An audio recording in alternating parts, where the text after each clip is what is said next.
Well, here we begin with the live stream, 6/19/2022. This will be Plato's Phaedros, sections 1 through 9.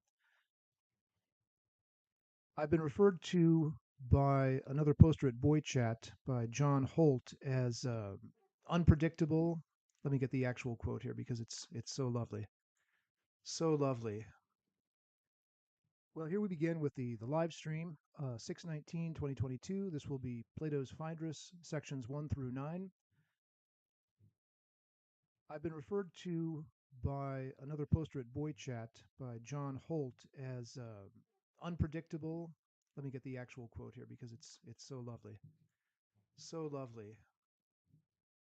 Well, here we begin with the live stream, 6/19/2022. This will be Plato's Phaedros, sections 1 through 9.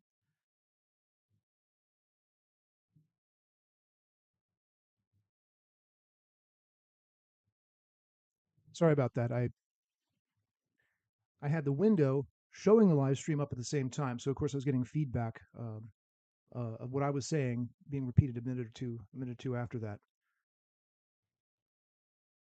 Let's see what the John Holt quote says. The reason no one will debate you, says John Holt, is because it only takes 10 minutes of research to determine that you are completely unpredictable, often ironic, and willing to assume any position to get a reaction. Not a suitable debate opponent for 99.9% of these grifters. So I thought that was just especially wonderful, and it really sets kind of a high standard for me to live up to. So why do I have this beard? Why do I have this long white beard? Why do I grow it out? Precisely so that I can play the character of Socrates, who is ironic and unpredictable and moves in a world of rhetorical grifters and knows how to keep his feet within that world. I hope you are all sitting comfortably in your chairs and have access to a text. The text is posted below my Boy Chat post. It's also available at Perseus, which is a website run by Tufts University. There's also a Dropbox link to the nice text which I have created. Eventually, you'll be able to print that out and have that before you, just like I have it before me. This We're going to go for an hour or two. We'll do sections 1 through 9. This will be in Greek and English both. I'll be going backwards and forwards so you can follow the Greek and try to get a sense of how much fun Plato is having. The the beginning of the Phaedrus it's well known to feature a lot of erotic back and forth, a lot of is that a speech under your toga, or are you glad to see me? Kind of jokes, sexual joking between Plato and Phaedrus. It's only two characters, Plato and Phaedrus. Uh, sorry, Socrates and Phaedrus. Socrates is an older figure who claims or disclaims some knowledge of rhetoric and how rhetorical effects are produced, or at least is amused by the people who claim to have that knowledge. Phaedrus, it's essential to understand. Phaedrus is a young man who is quite charmed by the power of rhetoric, who fancies himself maybe someday standing up and making speeches, who very much participates in the rhetorical culture of the Athens of that day, and goes and listens to speeches. And when there's a famous speech maker in town, he's going to sit and listen to the speeches, and he's going to try to practice the speeches by himself so that he can become a skilled speech maker. The erotics of this, of course, are very interesting because Socrates knows that this is where Phaedrus's desires are, and Socrates is thus able to play with those desires to play at being the world's greatest speech maker, or play at being the world's greatest speech listener, that is the receiver of the speech, which of course is the opposite role of the man who desperately wants to stand up and make the speech. That's a more active role. Socrates will also play the role of the man who stands up and desperately wants to um, in the Greek manner have a speech made. Greek passive, one might call that attitude.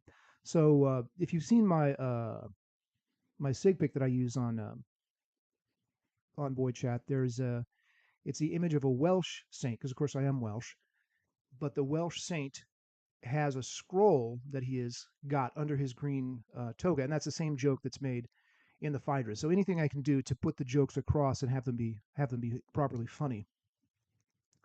So let me just flip a page here, and then we'll start making some Greek noises.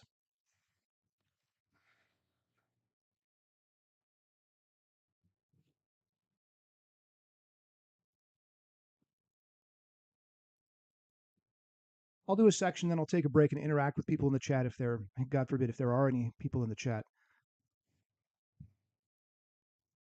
So our two figures here are Socrates and Phaedros. Notice the way my aspirated consonants are going to cause trouble with the microphone. This is a feature of Greek, and you're going to have to get used to it. So Socrates sees this young, very attractive fellow coming from a ways away. He notices that the fellow has a particular look on his face, and he's practicing making speeches to an imaginary audience.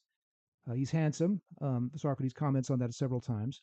So, as an opening gambit, Socrates greets him with some very intense vocatives, that is to say, "Oh, padre!" He greets him with some very intense vocatives to get the young man's attention. "Yuhu, Phaedros." "Oh, pile padre! Poide kai poten." "My dear Phaedrus, where to and where from?" And Phaedros says, "Paraleusiu o Socrates, tu Cephalu." From Lysias, the son of Cephalus. This was a famous orator of the day. "Poreuomaide prosperipaton exotecus." And I am going to take a walk outside the wall. "Suc non garce dietripsechronon katemenos ex heotinu." For I have been sitting with him the whole morning. "Taue de saue kai amoi hetai roi petomenos acumenoi." And in accordance with your friend and mine, Acumenos, "katatas hodus poiumai tus peripatus." I will take my walk in the broad streets outside the town. "Thesigar acupoterus einai ton en tois dromois." He says such walks are much more refreshing than in the narrow lanes of the town. Socrates says, "Kalos gar ohetai relege." Why, he puts it nicely, my friend. "Atar Lucias en hoseoiken enaste." Lucius, then, as it seems, was in the town. Phaedros. "Nai, parepicrate, en tai de tai placion tu olympiu oikiai tai morukiai." Yes, he was staying with Epicrates at that house which is near the temple of Olympian Zeus, at the house of Morucus. "Tis unde en hediatribe. Tis unde en hediatribe." What then was the pastime? Asks Socrates. "Delon." Now here Socrates begins to put the boot in, because he knows what Phaedrus likes. "Delon potiton logon humas Lucias hastia." Or is it clear that he offered you a feast of discourse? Phaedrus says, "Pausai, you shall learn. Pausai, esois scholae proionti acu en." You shall learn, Socrates, if you have time to listen as you go along. So Phaedrus is essentially coming on to Socrates with a speech date, proposing a speech date. Right? This is very, very sexy in the context of the rhetorical culture of its day. "Pausai, esois scholae proionti acu en." Socrates says, "Tide, ukanoieme katapindaron, kai ascolia superteron prangma. Poiesastai toteante kai luciu diatriben accusai." What then? And don't you think that I, quoting Pindar, would deem the hearing of the conversation of you and Lysias a thing of higher import than any business? So Phaedros says, "Will you walk as I talk?" Now, of course, I had to turn the cuteness up to 11 here because of the erotic, which is necessary that you understand the erotics of what's going on here. "Will you walk as I talk?" says Phaedrus. "Proagede." And Socrates says, "If you'll talk as I walk." Legoe-san. So I'm going to do that whole first page again because it is classic. And as I say, if you don't get a warm erotic feeling from what's going on between these two men, the whole rest of the Phaedrus is a complete waste of time. Socrates. "Oh, pile paidre, poede kai poten. Paraleusiu o Socrates tu Cephalu, poreuomaide prosperipaton exo teicus, suc non grece dietripse chronon, catemenos ex heotinu. Toi de soi kai amoi hetairoi petomenos, acumenoi, catatas hodus poiumai tus peripatus, fesigar acopoterus einae, tonen tois dromois. Kalos gar ohetai relege, atar Lucias en, hose oiken en aste. Nai, perepicrate, en tai de tai plasion tu ulium piu oikiai, tai morukiai. Disunde en hediatribe, delon, hoditon locon humas Lucias hestia. Peusai,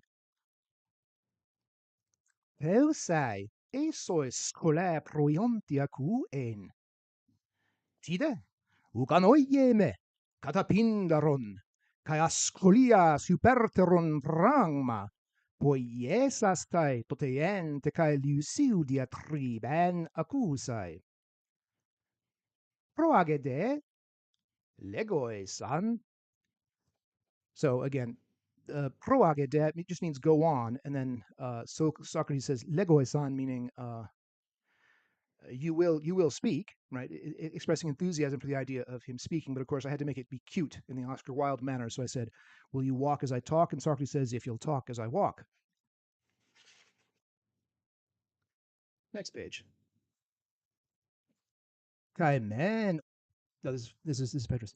Kai men o Socrates prosecus sagesoi he acoe, hogarto logos en, perihondie tribomen, uc oid hontina tropon, eroticos, gegrapfegarte Lucias, pe Rome nontinato calon, ucuparas tude, al auto de tuto, cae que cumpseutai, legegar hos charisteon me ronti, malone ronti. The discourse, Socrates, is one you would like, for the topic about which we were having the discussion was, I don't know exactly how, erotic. For Lysias did indeed write about the erotic pursuit of one of the cute boys, but not by a boy lover, and this was the point that was so very amusing, for he says that the non-lover should be gratified rather than the lover. Socrates is, of course, tremendously shocked and surprised. O genaios, et grapsein hos crepeneti, malone plusioi, cae presbyteroi, neoteroi, cae hosalle emoite procesti, cae tois polois hemon, garan asteioi, cae demo peleis eien hoi logoi, egogun hutos epitetiume cacusai, host ean batisdon poiei ton peripaton megarade, cae cat herodicon, prosbas toite ce palinapies, umesu apolepto. Socrates says, oh, that is noble of him, oh, genaios, oh, well-born. I wish that he would say the poor man, te grapsein hos crepeneti. I wish he would write that it is necessary to grant favor to the poor man, peneti, malon plusio, rather than to the rich man, cae presbyteroi, neoteroi, and to the older fellow rather than the younger fellow, cae hosalla emoite procesti, and all the other characteristics, similarly, that I have, cae hosalle emoite procesti, cae tois pollois hemon, and that indeed most folks in Athens have. Not very many people in Athens are young and beautiful and rich. Most of us are old and poor and ugly. So obviously this would work out much better if we encourage the young men to sleep with the old ugly men. Garan asteioi, for that would be, how would you put it, urbane. That would be welcome. That would be a welcome change in the city. Garan asteioi. To Astiu is the city, so asteioi, relevant to the city's interests. Garan asteioi, kai demo peleis eien hoi logoi, for that speech would benefit the populace. Egogun hutos epitetiume cacusai, for I would be so eager to hear it, that if you set Megara as the goal of your walking, which is about 26 miles there and back, hostean badisdon poiei ton peripaton megarade, that even if you were to go all the way down to Megara, touch Megara, and turn around and come back, like Megara was the turning point of a race, kai katerodikon prosbastoite ki palinapiais, that you go down to Megara and come back, as Herodotus says, umesu apolepto, I would not leave your side. So this is the erotics that Socrates is letting on to be so excited by hearing this speech that Phaedrus presented to him. Phaedrus, knowing that he would be, that he says, even if you run a marathon down to Megara and back, I'll follow you. Now Phaedrus, seeing this tremendous response in Socrates, which he has just deliberately provoked, of course now plays shy. Pos leges, o beltis de Socrates. What do you mean, my good Socrates? Oieme, hallucias in poloi chronoi, katas colan sineteke, de notatos onton niun grapen, tauta, idiote nonta, apomnemoneusen axios ekeinu, polu gedeo, kaitoi ebulomen gan, malon emoi polycrusion genestai. So Phaedrus then disclaims all ability to satisfy Socrates with a speech for which Socrates has just admitted that he has a tremendous appetite. Os leges. How are you saying? What are you saying, Socrates? Oh, beltis de Socrates. Oh, my good friend Socrates. Oieme. Do you think that I, oieme, hallucias in poloi chronoi, what it took Lucius a great long amount of time to do, hallucias in poloi chronoi kataskolens sineteke, Lucius de notatos on, being one of the most skilled, terribly skilled, de notatos on, being terribly skilled ton niun grapen, of all that are now making speeches. He's our most famous speech maker. De notatos on ton niun grapen, tauta idiote nonta, that I could do this being myself, an unaccomplished speech maker. Apomnemos, too many M's. Apomnemoneusen axios ekeinu. Do you think I could just reel it off the top of my head and do justice to Lucius? Apomnemoneusen axios ekeinu. Polu gedeo. I fall far short of that, Socrates. Kaitoi ebulomen, but I would like to be able to. Kaitoi ebulomen gan, I would like it if I was able to. Malon e moi polycrusion genestai. I would prefer to have that ability more so than I would prefer to have a lot of gold. I'd rather have that than a lot of gold. So, so Phaedrus is, of course, being very becomingly shy and modest, and saying that he does not have the ability to deliver this great speech of Lucius, for which Socrates has just evinced such a tremendous appetite. But Socrates, his passive, his Greek passive uh, passions having been stirred, his ears are now itching to hear this speech. Socrates is not going to let Phaedrus go dancing merrily off. Oh no, not Socrates. Oh, Phaedra, ego Phaedronagno, kaiamalton epilelesmai. Oh, Phaedrus, if I don't know you, Phaedrus, I've forgotten myself. Allagar u deterasti tuuton. But there is no other way of it than this. Oida, hotilusiu logonaku on. I know very well that having first heard the speech of Lysias, ekenos u monon hapax ekusen, he did not just listen to it one time, u monon hapax, a hapax is something that only happens one time, so u monon hapax, not just one time, ekenos u monon hapax ekusen, alapolakis, but many times, alapolakis, ep analambanon ekelewen hoe legen, but asked to repeat it over and over again from the beginning. So, in other words, there's an erotic thing that's happened between Phaedrus and Lysias, so that when Phaedrus was staying at Lysias's house and Lysias made this speech, Phaedrus didn't just listen to it one time from Lysias, but he listened to it many times until he had it. So Socrates maintains. Hodepeteto protiumos, and Lysias, of course, who is proud of his ability to deliver a speech, because again, this is now the Greek active, hodepeteto protiumos, and Lysias, being persuaded, did so eagerly.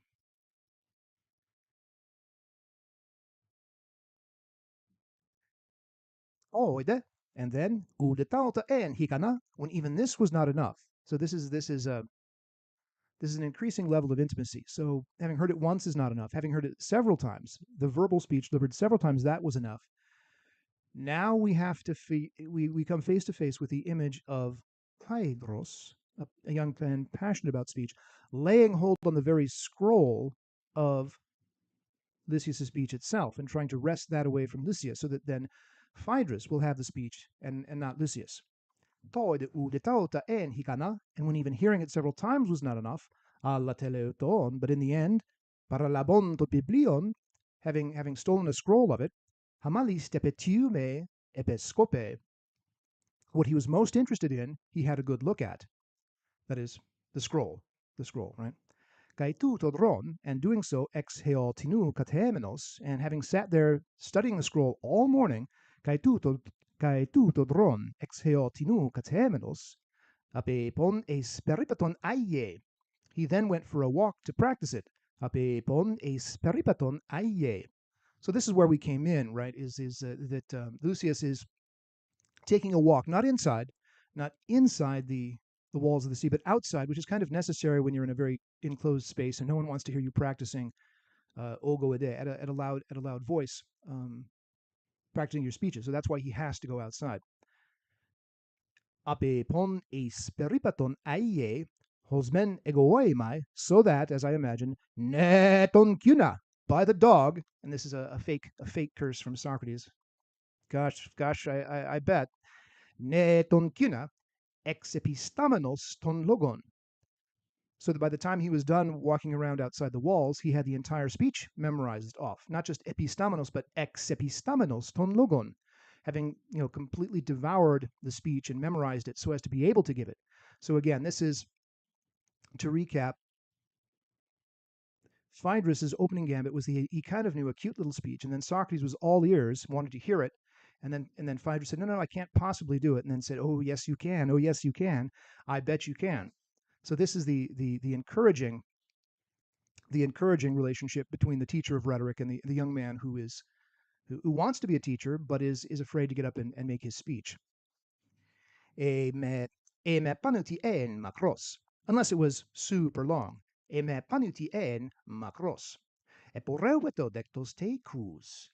And then as he was going outside the wall, hinameletoie, so that he might practice his speech, abante esas toi nosunti trilogonacoen, he came upon a man who was suffering from a terrible disease of wanting to hear speeches. And Socrates characterizes himself as desperately eager to hear the speeches of a young man. Apante sas de toi nosunti perilogon acoen, idon men, idon, and seeing such a man, seeing him, Socrates says, idon men, idon, heste hoti hexoi ton sin corubantionta. He rejoiced, that is, Socrates is saying that Phaedrus rejoiced, that he might have hoti hexoi ton sin corubantionta, someone with whom to engage in a corybantic dance of rhetoric. And that's sin corubantionta, someone to do this with together, because as with many things, it's often better to do them together than to do them alone. Hest te hoti hexoi ton sin corubantionta, kai proagen ekelewe. And although Phaedrus presents himself as being reluctant, Socrates presents Phaedrus as being enthusiastic and himself as the helpless victim, whereas, as we will soon see, Phaedrus turns that around and represents Socrates as the rapacious and devouring hearer. Never mind. At which I'm completely confused at this point because they go back and forth so quickly. But okay, proagen ekelewe. So Socrates then repeats the proagen that Phaedrus said to him in the first place, and the man who's practiced up on the speech and wants to make this speech, he found a hearer for it and bid him proagen, which again, because it's so important, I rendered will you walk as I talk, right? Kai proagen ekelewe. So this is Socrates representing Phaedrus as batting his eyes at him, Socrates.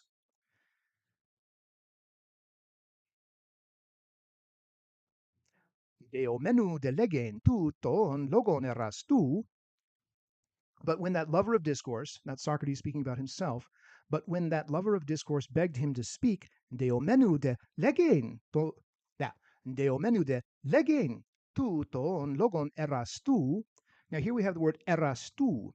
So there's a genitive absolute at the begging of the lover of speech that the boy who said he had a speech to make would go ahead and speak it. Deomenude legein tu ton logon erastu. So we're used to think of erastes as the active participant in insertative Greek anal sex. But of course, here, what Socrates is describing himself as the lover of speeches being made to him. So this is a Greek passive rhetorical use of erastu here. Deomenude legein tu ton logon erastu et tripteto. Now, here Socrates is being very cute because Phaedros is the one who is playing it being shy, and now Socrates is making fun by imitating the shyness of Phaedros. Et tripteto hos de u capitumon legain. The boy with the speech to make was all shy, as if he didn't have a desire to speak. Teleuton de emelle. And then Socrates, in the end, he was going to. This is Socrates prophesying that the speech-making power will come upon Phaedrus, and Phaedrus will then take a hold of Socrates and rape his ears with his speech, which is, of course, the thing that Socrates wants more than anything else in the world, is to hear this man make a good speech. But in the end, emelle. But in the end, the young man with the speech to make was going to make it. Emelle, emetis hekon akuoi. Even if no one wanted to hear it voluntarily. So here Socrates is not the dominant person in the conversation. Socrates represents his ears as virginal maidens who are about to be assaulted by this tremendous speech from Phaedrus, whereas Phaedrus is pretending to be much less, here's the irony, much less of a speech maker than he actually is.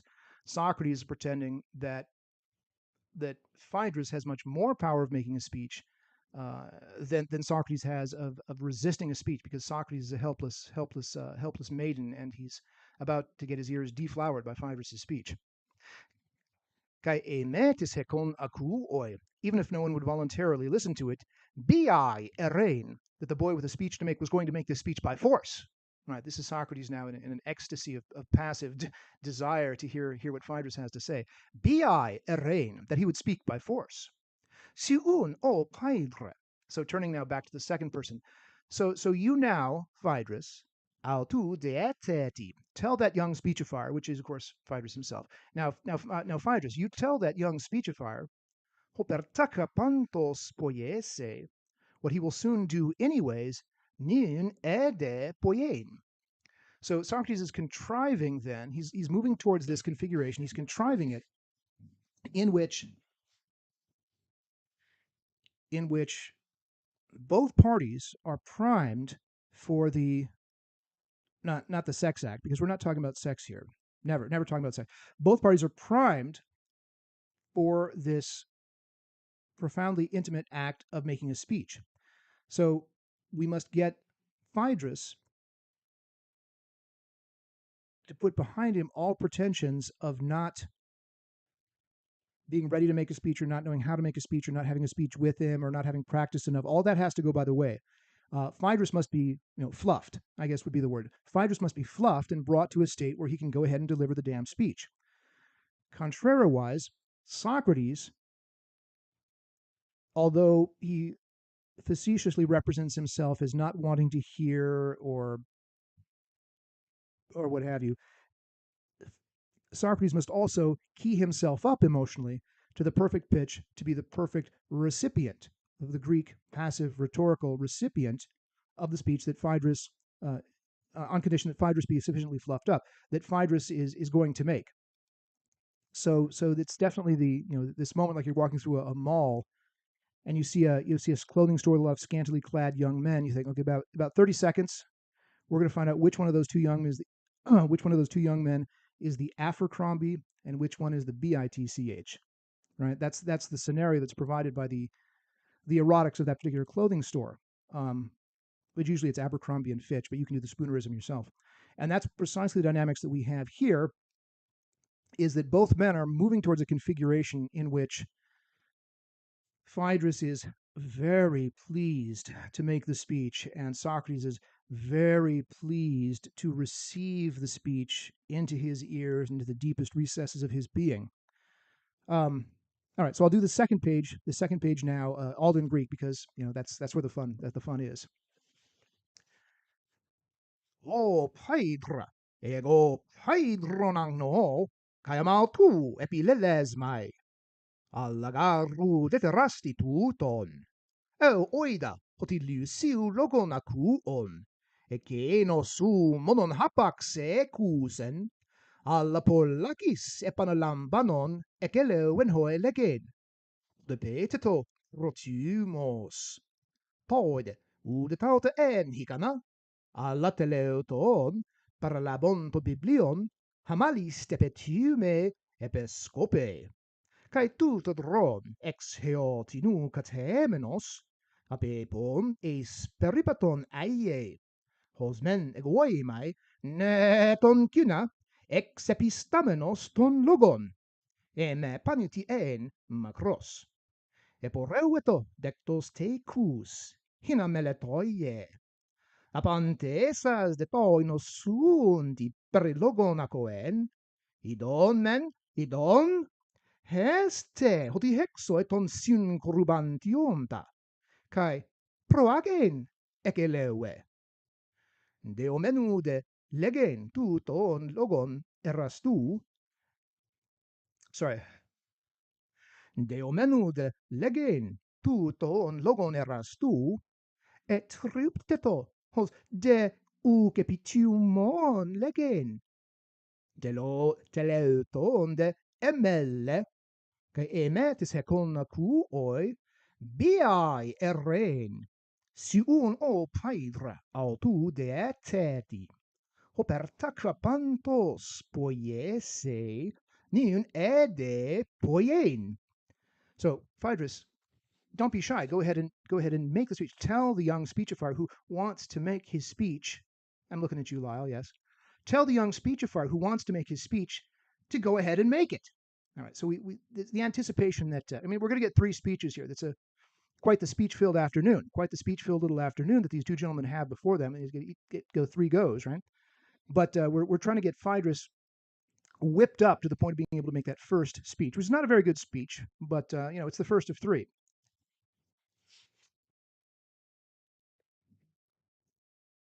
Now, Phaedrus, although he has been characterized by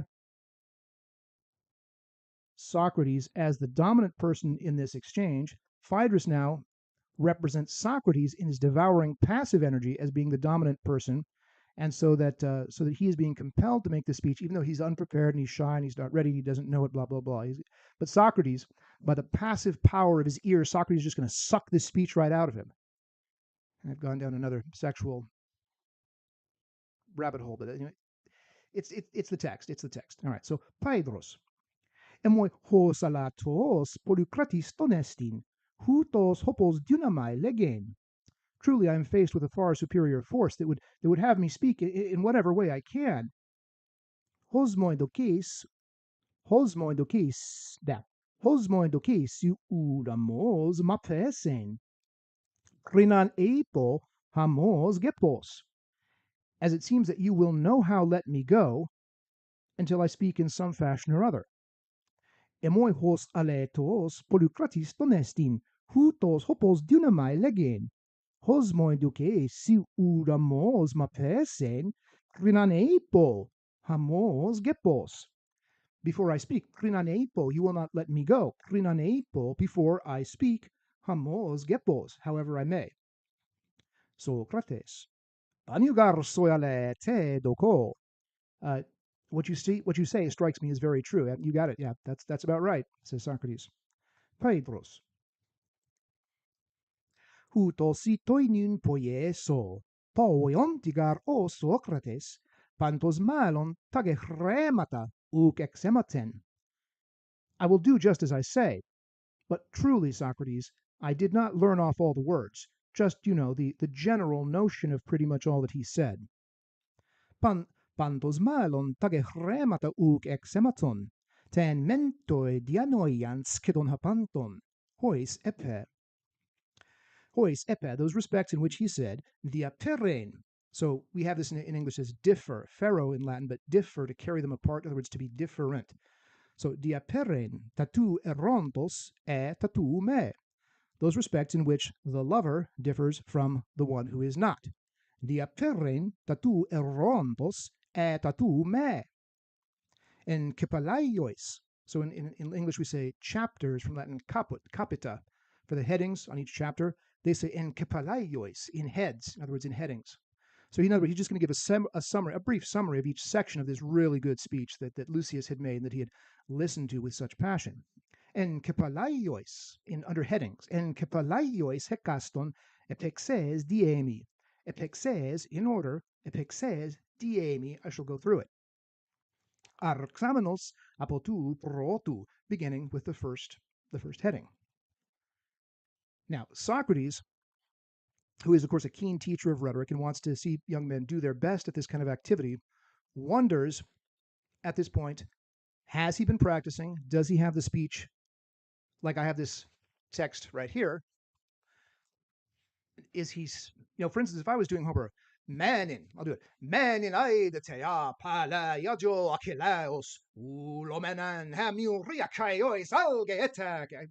I've done the frickin' Iliad all over the goddamn country in 32 different states at this point. I can just do it off the top of my head. That's a very different kind of speech making because it's words that we all know. They thunder and throb through the hearts of all the Greeks of that time. They were professionals who went about and recited the Homeric poems, and not from little scrolls either. They knew them by heart. So the question in Socrates' mind, because this is at a transitional moment between traditional oral culture and written culture, is whether this younger man will be operating based on a crutch that is having the scroll in his hand, or whether he will, have actually taken into his soul whatever it is that Lucius was dishing out, or not.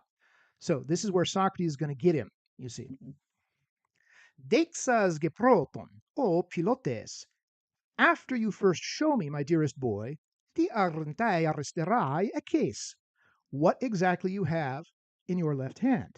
Hipotou himatio etopazdo gar sekchen, for I suspect that the bulge under your cloak is you hiding ton logonauton, the discourse itself, that is the written discourse. Ton logonauton. Again, I must make it clear to you how strong the expectations in an oral cultural world were, that you didn't have to run to a written down crutch. I mean, writing had just been invented, for God's sake, whereas the Homeric tradition went back for centuries, that people would know. But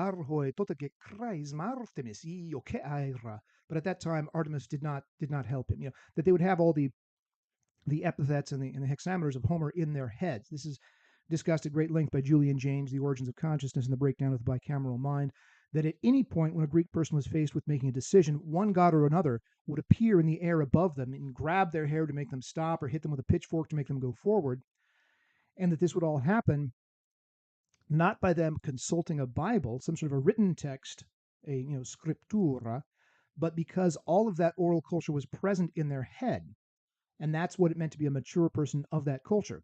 So it's easy enough to understand why younger people might want to make little scribble notes on a piece of paper, but that was not considered culturally authoritative when there were people around still who knew.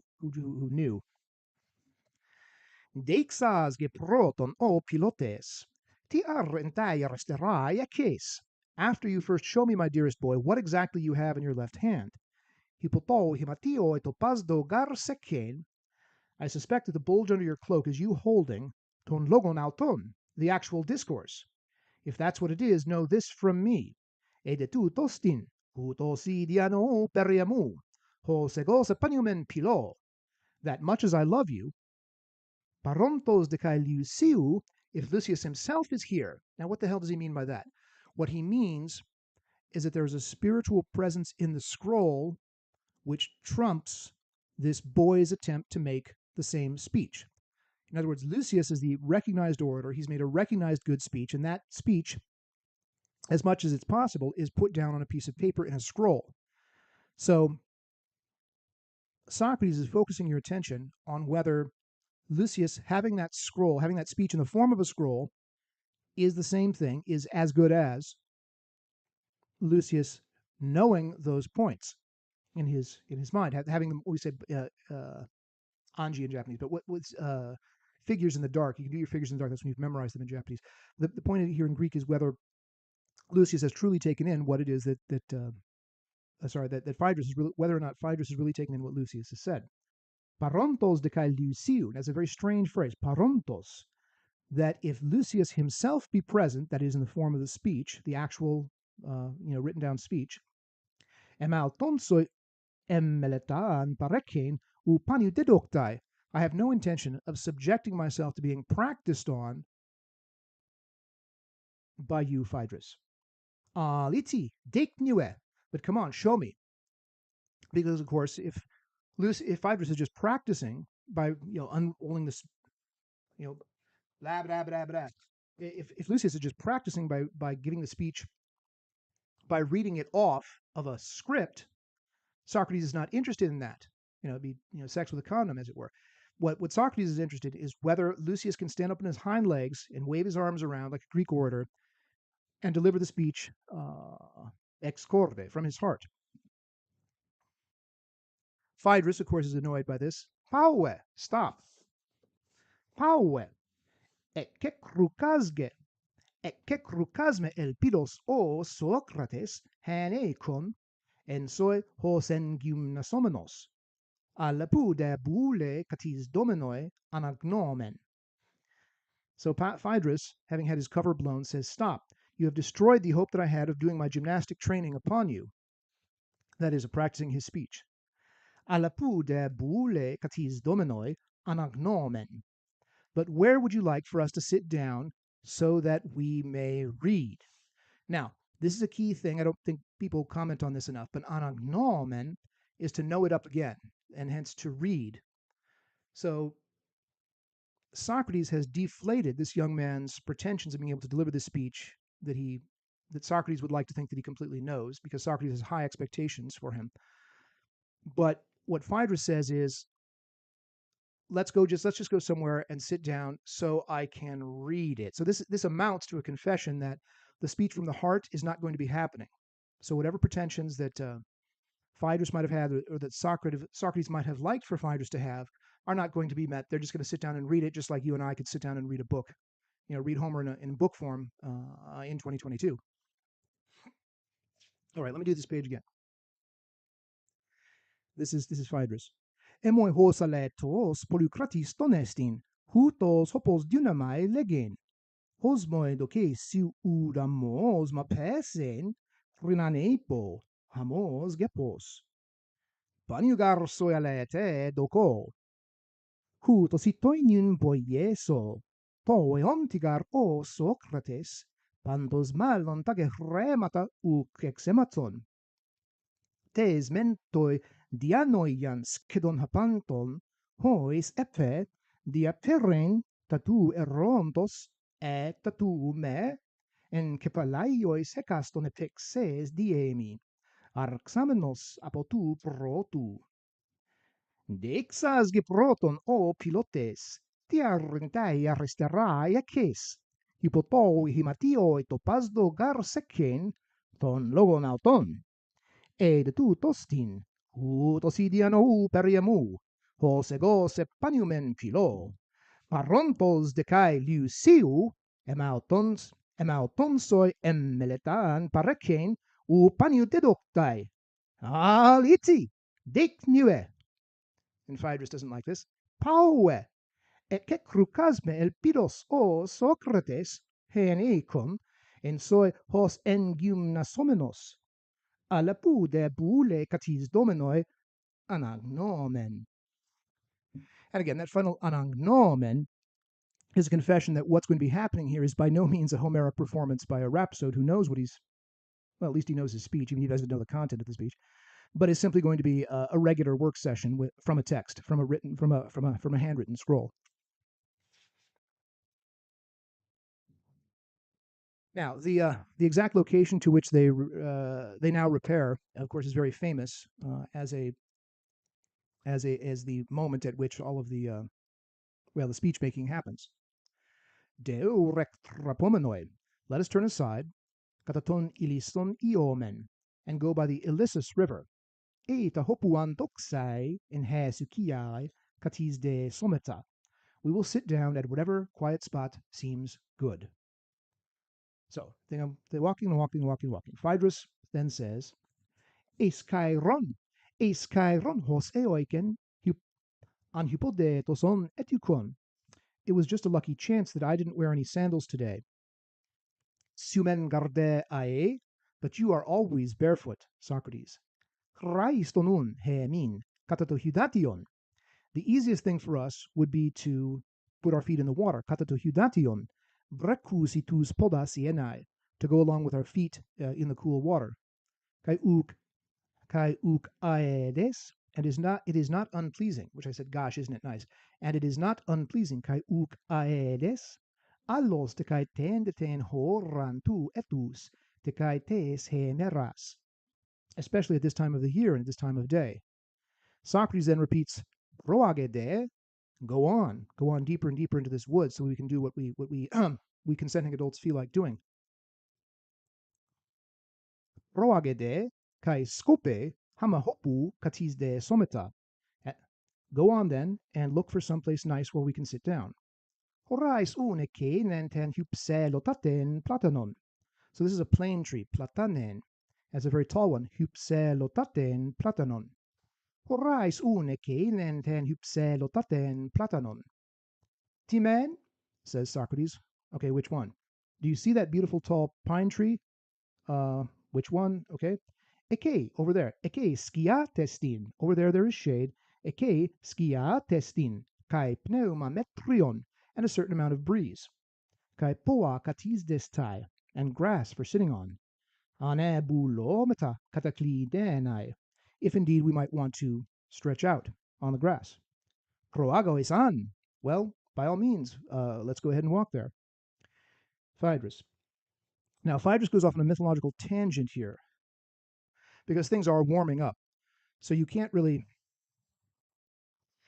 do a Greek speech until the sense of crisis or emotional immediacy or what have you is present enough, which of course in classical terms would be the presence of the gods of sex, the gods of war, the gods of decision making, the gods of acting like adults, the gods of acting like kids, whatever it might be. Those psychic forces have to be warmed up, and there's this preliminary speech, which is by and large mostly rationalistic, is to be taken as one of the first steps in that process, because as these two kooky Greeks get deeper and deeper into the Phaedrus, the rationality tends to fly out the door. But the rationality is still fairly strong at this point, and Socrates is going to give some fairly strong rational arguments as why to all the exotica, the centaurs and the Pegasus and all that kind of stuff can't exist here.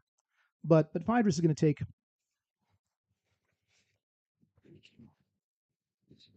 Phaedrus brings up this topic. So Phaedrus says, ar un entende, carientagun kai katara kai diapaneto hudatia painetai, kai epite de yakurais paisdein parauta. Tell me, Socrates, says Phaedrus, wasn't it from somewhere hereabouts, from the banks of the Ilissus River, that Boreas, it is said, carried off the girl Oretuia? Ar un entende, sarientagun kai katara kai diapaneto hudatia painetai, kai epite de... I'm reading the wrong passage. Sorry. Epemoi, Socrates, tell me, Socrates, uk entende, wasn't it from here, mentoi poten, apotu ilisu, from the banks of the Ilissus River, legetai, that it is said, ho Boreas, that Boreas, the north wind, the son of the north wind, ten oretuian harpasai, was the harpies, right, to carry off. Epemoi, Socrates, uk entendementoi poten, apotu ilisu, legetai ho Boreas ten oretuian harpasai. So our young man Phaedrus is going to sort of fairy tale mode here, where he can believe impossible things, and Socrates is going to do his best to bring a rationalistic approach to all this. Socrates says, legetaigar. Well, that's what they say, for indeed, so it is said, legetaigar ar un entende. But wasn't it from here?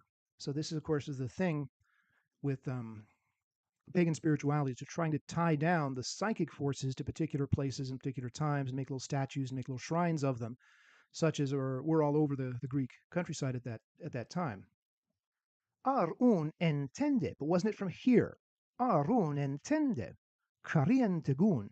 But for isn't it charming? Karien tegun kai katara kai diaplaneta hudati apainetai. Well, but was it from here then? Charming indeed, and pure and clear that little stream, and it seems suitable for maidens to play in. Kai epitedeia korai spaisdein parauta. So kai epitedeia korai spaisdein, appropriate for little girls to play in, parauta, by the side of the river. Socrates says, Uk alakatoten hosentiu atria stadia. Not here, but some 2 or 3 stades downstream. Uk alakatoten hosentiu atria stadia. Hai prostoen argas diabainomen. Where there's a ford to cross to the Argas, and the Argas was apparently a temple of Artemis. Hai prostoen argas diabainomen. Kai putis esti bomos autoti boreu. There's an altar to Boreas somewhere around there. Kai putis esti bomos autoti boreu.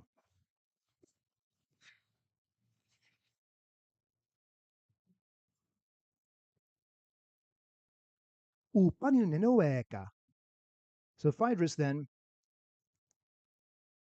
who is trying to get a hold of adult spiritual realities, trying to get a hold of adult rhetorical realities, but doesn't really have a grasp on any of them, is trying to find out where then. Okay, tell me the story, and then what's the place that's connected to the story, so that he can be, a spiritual elder figure like Socrates. Upaniu nenoeka. I never really noticed one, says Phaedrus. Al epepros dios o Socrates. But for heaven's sake, tell me, Socrates, siututo to mutologema peitai aletes einai. Siututo to mutologema peitai aletes einai. So, aletes is truth. Do you believe that this mythologem is true? Siututo to mutologema peitai aletes einai. Socrates now goes off on a very complicated tangent. Al eapistoien, hosper hoisopoi, ukan atoposeien. Well, now, if I wanted to take the skeptical position, like the wise do, and of course this is always going to be very ironic coming from Socrates, hosper hoisopoi, ukan atoposeien.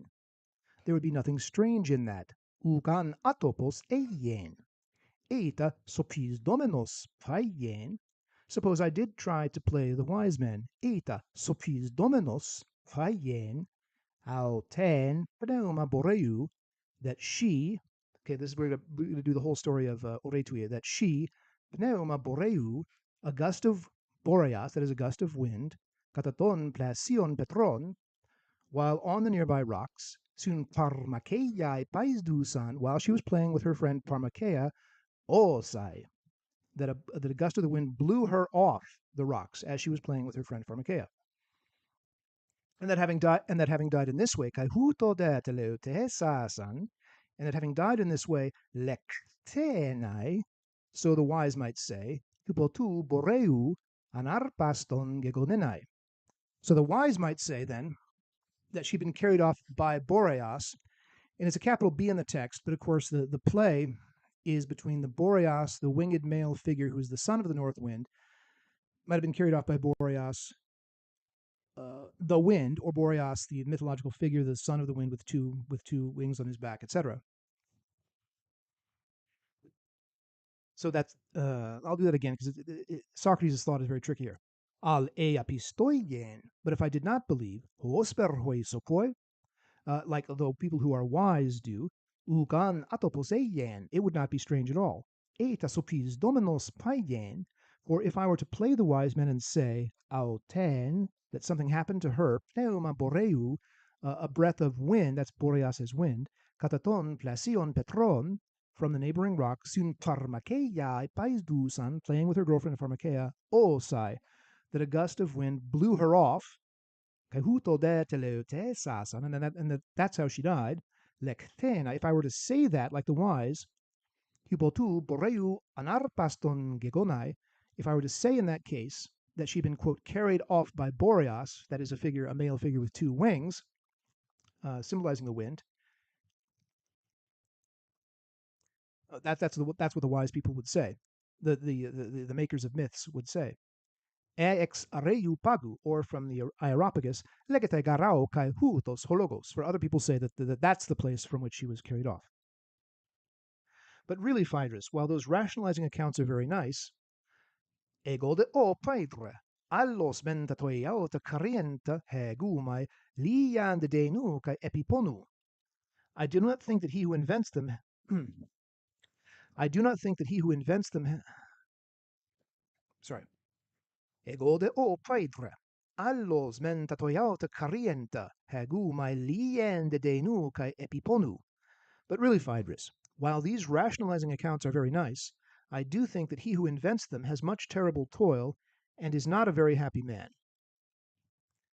Kai u aniu eutiucus andros, catallomen uden, if for no other reason that because he must, after that, hotidao toi ananke metatuto, ananke necessity, hotidao toi ananke metatuto, for after that there is necessity to him, hotidao toi ananke metatuto, toton hypokentauron eidos, ep an ortus tai, that he must set in order the image of the centaur, here described as the hippocentaur, that is a half horse, half man.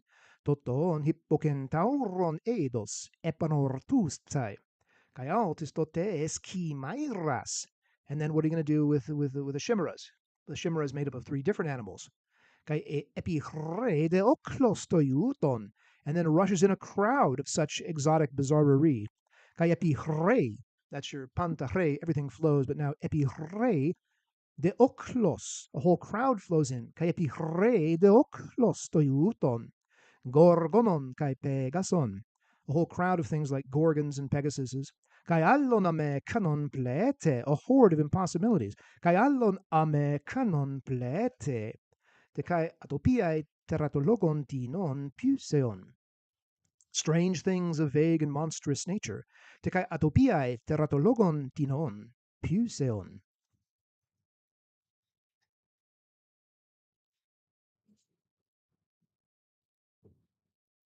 Haes etis apiston, and if a man, being skeptical against them, prosbibai katato ekos hekaston, would proceed by the arguments of probability in each case.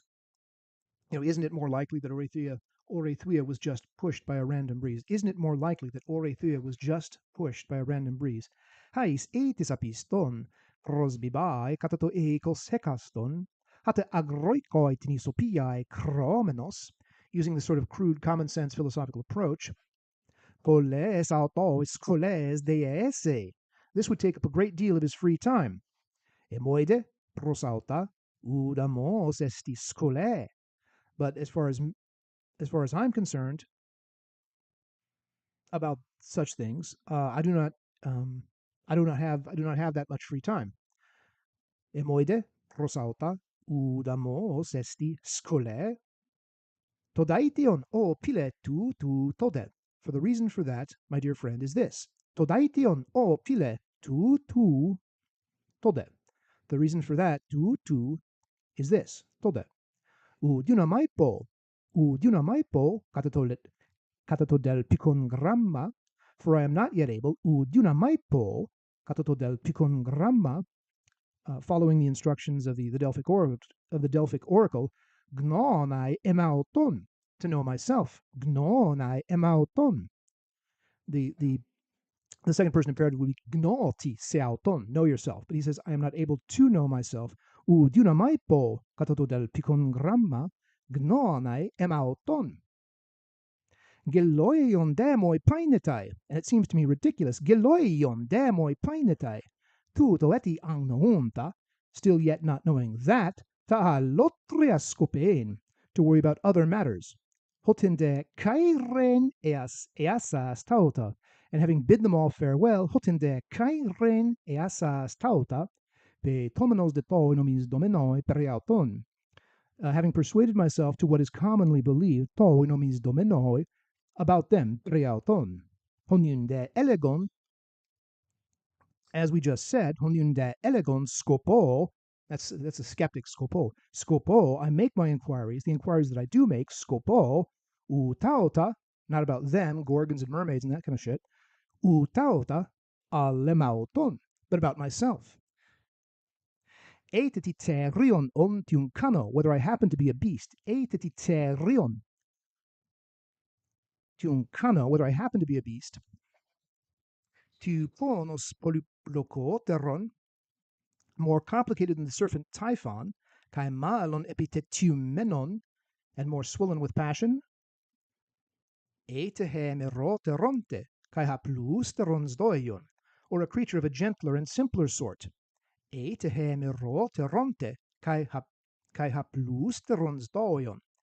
Teiastinos kai atiu pu moiras puse metekon, allotted by nature a diviner and less monstrous character.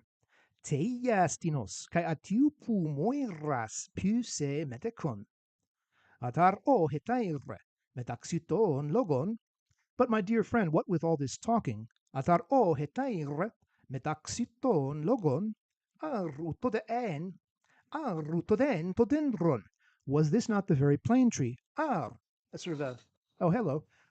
Uto den todendron. Tode, ar, literally, tode en todendron. Uto den todendron.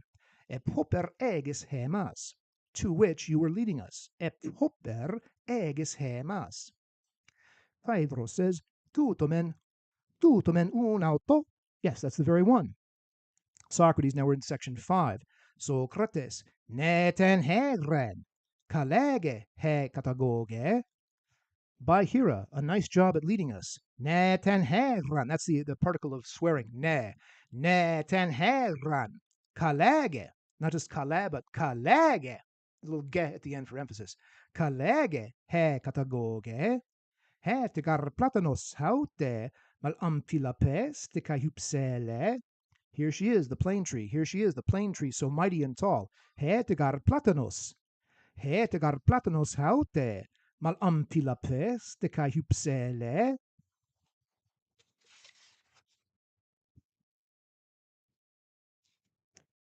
Now we have to camp out on the glories of the plane tree for a little while. Tu te angnu to hypsos, and the height of that chaste lamb tree. Tu tangnu to hypsos, kai to siskion pankalon, and its blossoms so beautiful. Kai hosak man ekete santes, and the fragrance is just reaching its peak. Hosan euo destaton, parekoeton topon, so as to render the place very lovely indeed. Hosan euo destaton, parekoeton topon. Ton topon is the place. Euo destaton is the place with the very best smell. Parekoi, literally to have, but here it means, of course, it means to turn it into, to render it. Hosan euo destaton parekoi ton topon. He tau pege kariestate hypotes platanu. Re malapsiu cru hudatos. And also the prettiest little stream beneath the plane tree. He tau pege kariestate. So he pege is the stream. He tau pege kariestate, the most pleasing little stream, hypotes platanu, right below the plane tree. Re, it flows. Re malapsiu cru hudatos, it flows with nice cool water. Hostege, so that toipodi tekme rastai. Hostege toipodi tekme rastai. At least as far as my feet tell me. Nymphon tetinon, kai akeloiu hieron, apoton koron de kai agalmaton eoikineinai. A spot sacred to Achelous and the Achelous nymphs, to judge by the statues and dedications, it seems to be. And of course, it's hard when you come to a nice spot, especially in San Diego where I live. We have very little rain, little. We're damn glad of whatever groundwater, or streams, or rivers, or creeks we might have. So if you're out hiking and you find a place where water is bubbling up, that's impresses the San Diego mind as something very sacred, because we're about as dry and Mediterranean as Greece is, and so people will adorn it. People will at least put a basin or something to catch the water. They put little statues. Otherwise, try to make it. There's an atmosphere. There's sort of an Indian atmosphere too, because if it's a place where water comes up year round, and there are oak trees, they'll the Indians in times gone past, the Native American folks would collect the oaks and make fires and boil the acorns. It was sort of a living space. And there's definitely a sign of centuries of life having taken place there. So there's a bit of a holy atmosphere.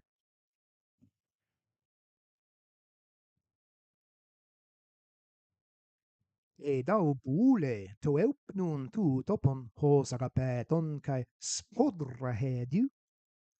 And if you please, the breeze of this place is absolutely balmy, so very sweet. E dau bule to nun tu topu hos agapeton kai spodra hediu. Shrill and sharp echoes the chorus of the cicadas, and oh my fucking god, he never stops talking about the goddamn cicadas. It becomes a theme in the whole rest of the damn piece. Terinon te kai ligiron hup ki towiton te tigon kuroi. So we're talking about the chorus of tetigon, of crickets, or cicadas, whatever the hell they are. Terinon te kai ligiron hup ki towiton te tigon kuroi. Panton de cum sotaton totes poas. But the very nicest thing of all, panton de cum sotaton totes poas, is all the grass. Hotien e remaprosante hicane pepuke, enough of it growing on the gentle slope, cataclinentiten kepalan pankalos eken, to be a perfect pillow when you lean your head on it. Cataclinentitan kepalan pankalos eken. Not just kalos, but pankalos, all nice. And kepalan because that's the head, right? Cataclinenti, to the man laying down on it, cataclinenti tan kepalan, laying down on it with respect to his head, pankalos eken. It has a very nice character. Hoste aristasoi ex enagetai o pile paidre. So your leadership has been the best, oh dear Phaedros, because Phaedros picked the spot. Au host aristasoi hoste aristasoi ex enagetai o pile paidre. Now, Phaedrus says, of course, has to respond with something equally ironic to Socrates. Sudege o taumasia, atopotatostis painai. Socrates, you are the most amazingly dislocated man.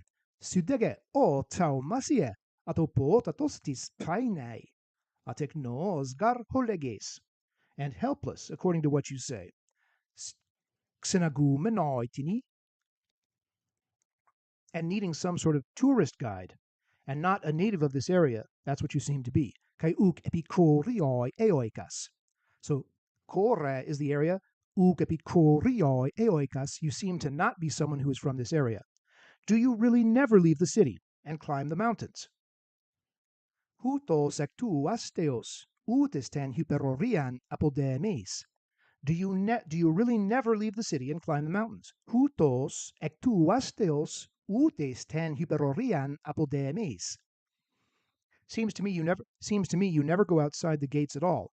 Ut exote cus emoigedoces to parapan exienai. So the exote cus is thematic. We've had that before at the beginning. Ut exote cus emoigedoces, it seems to me, to parapan, not at all, to parapan exienai. Socrates responds, Sungignos skemoi o ariste. Excuse me, my dear friend. Pilomates garemi, for I am a friend of learning. Pilomates garemi.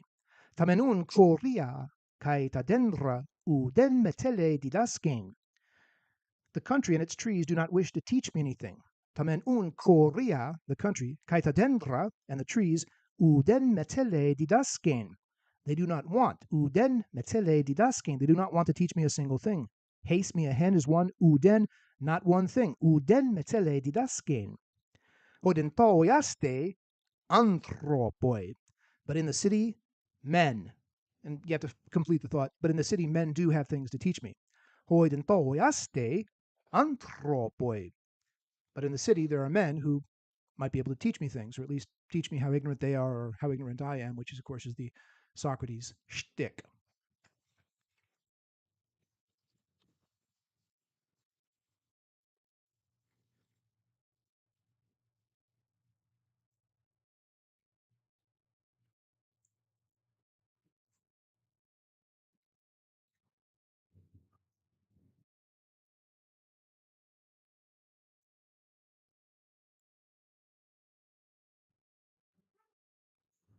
So now in my edition, I have a picture of Charles Ryder and Sebastian Flight picnicking under a tree in the English countryside at the beginning of Brideshead Revisited, which is about as Arcadian as you're going to get.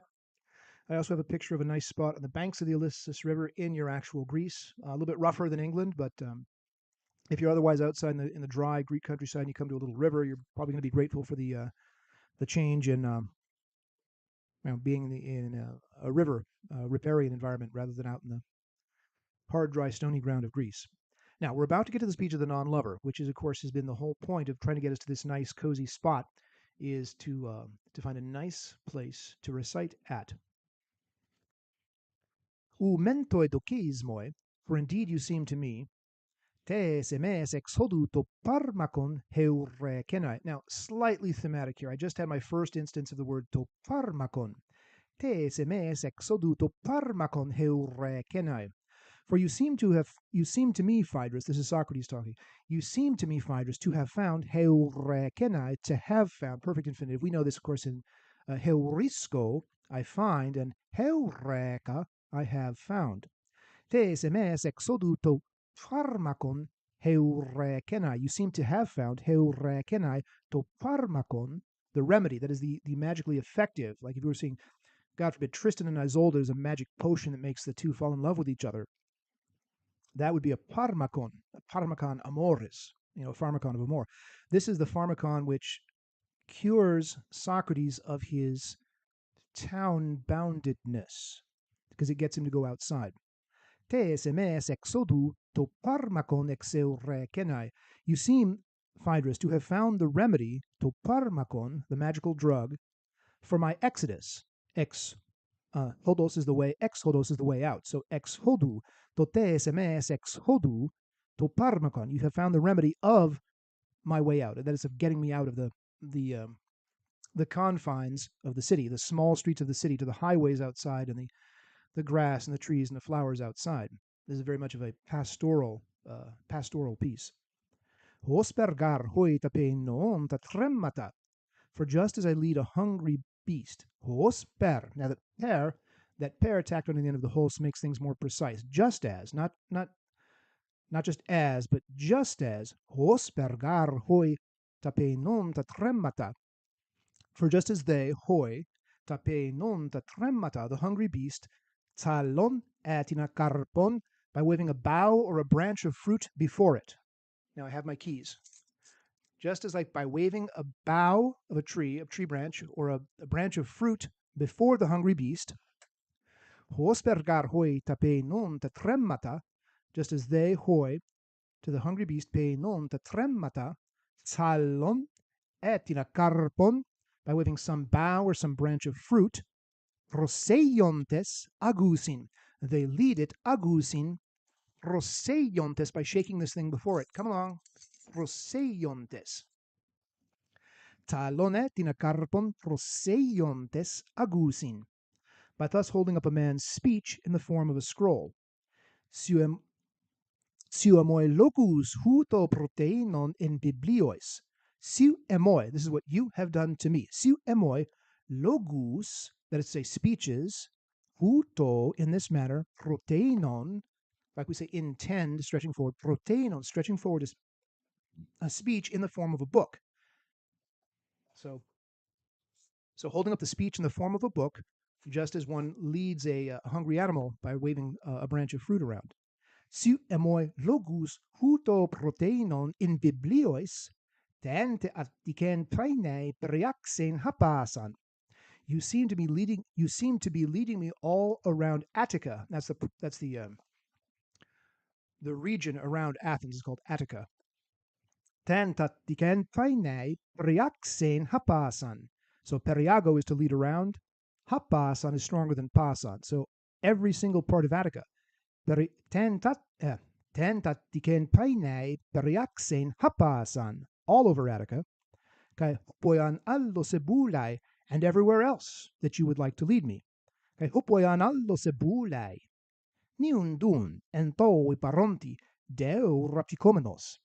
And now having arrived thither to the very spot, niunde, and so now, entoi paronti, at the present time, deu rapticomenos, having led me there, ego men moi doko, Katake sestai. I think I shall lay myself down.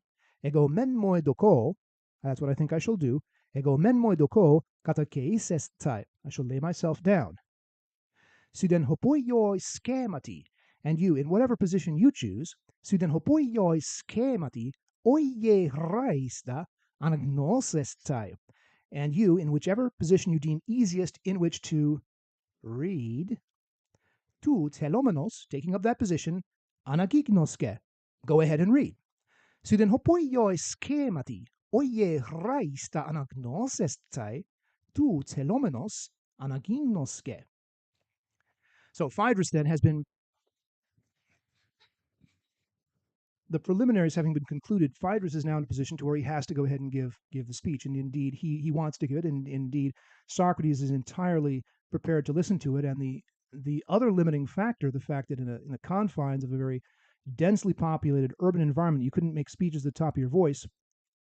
That has been obviated because they've gone off on a little walk outside to where there is nice grass and a nice tree and a nice breeze and a nice little river, and no one can bother them, and they can do what they like.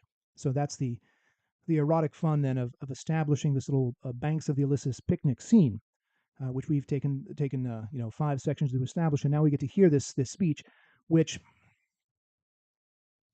God love it, it's not the greatest speech, but the funny thing is that the young speech maker, like our Lyle, is happy just to be making speeches and hearing them. And of course, he doesn't have the taste, the expertise, the connoisseurship to know what a really good speech is and how that differs from a cheap, dirty little speech. And this is kind of a cheap, dirty little speech. But this is how you grow as you discuss, and you try to figure out who really can make a speech, who knows how to really enchant the hearers by power of rhetoric. So Phaedrus then says, he gives forth taweluch osqueluchenza. Okay, that was Welsh. You don't even know what that is. Taweluch. Tawel is quiet. So taweluch osqueluchenza means please be quiet. This is the Welsh formula for everyone shut up now because I'm going to make my speech. Taweluch osqueluchenza. So Phaedrus says, aku wede, listen then. Perimenton emon pragmaton epistasai. So now what this young man has done is he has put aside his own character, and he is giving the speech in the person of Lysias, who is making this novel speech that of all the people that are pestering a young man to have sex with him, he should say yes to the one who doesn't love him rather than the one who does. And it's a very bizarre idea. So the non-lover has a certain amount of, I guess you would call it non-passionate passion. I mean, he does want to screw the boy. There's no question about that. But he doesn't have the overwhelming spiritual passion. And what we'll get in the later speeches, because this is the key text for the high boy lover priesthood. We will get into this much later on. Later on, we'll be talking about a configuration in the later speeches where the tremendous imaginative and religious and emotional and mythological passion is there, but the physical sex is not. So the non-lover then, and this is where we have to begin, because we have to break things down in pieces and take things piecemeal, is someone who just wants to screw the boy but does not have a lot of hearts and flowers going on. No, sorry.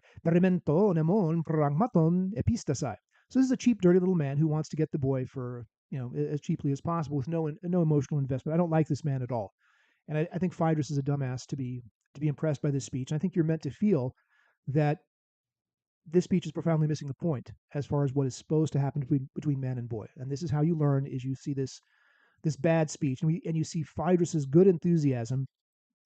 Phaedrus, in his innocence, has a legitimate enthusiasm for this bad speech, but Socrates, being a little wiser in these things, is able to show Phaedrus how much more there is in the discourse between the man who loves a boy and the beloved boy. But we're starting at a very banal sort of a place, and this is a very quick and dirty, cheap, nasty little speech. Perimenton emon pragmaton epistasai. So you know how my affairs are. Now, this is a euphemistic thing that the man is confessing that he has the hots for this boy. Periton emon pragmaton epistasai. As far as my business, you know it. Kaikos nomizdo sum terren hemin. And how I think it will benefit us when this little matter is brought about, you have heard. Kaikos nomizdo sum terren hemin. genomenon tuton akekoas. Genomenon tuton, when this matter is brought about, when the deal is done. Again, it's very cheap, dirty language. Genomenon tuton akekoas. Perfect tense of akuo, you have heard. Akekoas. Axio de me diatuto atukesai. Now, tuke is chance. You have a double negative. Me diatuto atukesai. Atukesai is chance did not go my way, so I missed getting what I wanted. Me atukesai, that chance not go missed. In other words, that I do get what I want. You have heard, and I deem it worthy. You have heard, and I deem it worthy that I not go home empty-handed in what I ask for this reason. Axio de me diatuto atukesai, hon deomai, as far as what I want, hoti, because ukarastes onsu tiunkano, because I do not happen to be an erastes of you. In other words, I don't have the overblown, treacly, sentimental, mythologically charged emotional feelings for you that a boy lover in this day and age probably most of them would have had. Ukarastes onsu tiunkano. Erastes on, because I don't happen to be an erastes of you. Now, the verb, of course, we all know is erao. Pilo originally did not have sexual connotations. And this is, I think, where another poster and I began having our discussions years ago. Because I posted originally at BC that I would much rather be known as a, I have to get the words very correct here. If one says tu spaidas pilo, that means I have friendly feelings towards boys. If one says ton paidon erao, that means I have erotic feelings towards boys, which is very, very different. So originally, paiderastes meant someone who had erotic feelings for boys, whereas the Greeks, the coining of the phil word, that was a 19th century coining, according to Krafft Ebing, who is doing coining any number of words to indicate erotic manias. But that's not what PHL meant in this day and age. So the speech of the non-lover is the man who is uk erastes onsu tiunkano, because I do not happen to be possessed of an erotic passion towards you. Ho sekei noismen tote metamele. For they have second thought. These are the people who do have the erotic passion. Ho sekei noismen tote metamele. For they have second thoughts afterwards. Metamele, mele, it's a concern. Metamele is they have, second thoughts. Ho sekei noismen tote metamele. Honan eu poie sosin. About what they have done for a boy. Epe dantes epitumias pausontai. When their passion is spent. Epe dantes epitumias pausontai. So pauo, I stop. Pausontai, when they leave off. Epitumias, their passion. Epe dantes epitumias pausontai. Toisde, but to us. Now we've had, where's the corresponding men? Hosekei nois men.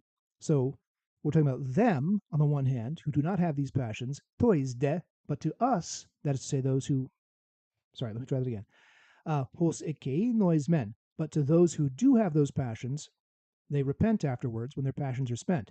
Toisde, but to us, on the other hand, toisde ugesti chronos, but for us who do not have such a passion, uk esti chronos, there is no time, and hoi metagnonai proseeke, there is no time in which it is appropriate for us to repent. Toisde uk esti chronos, and hoi metagnonai proseeke.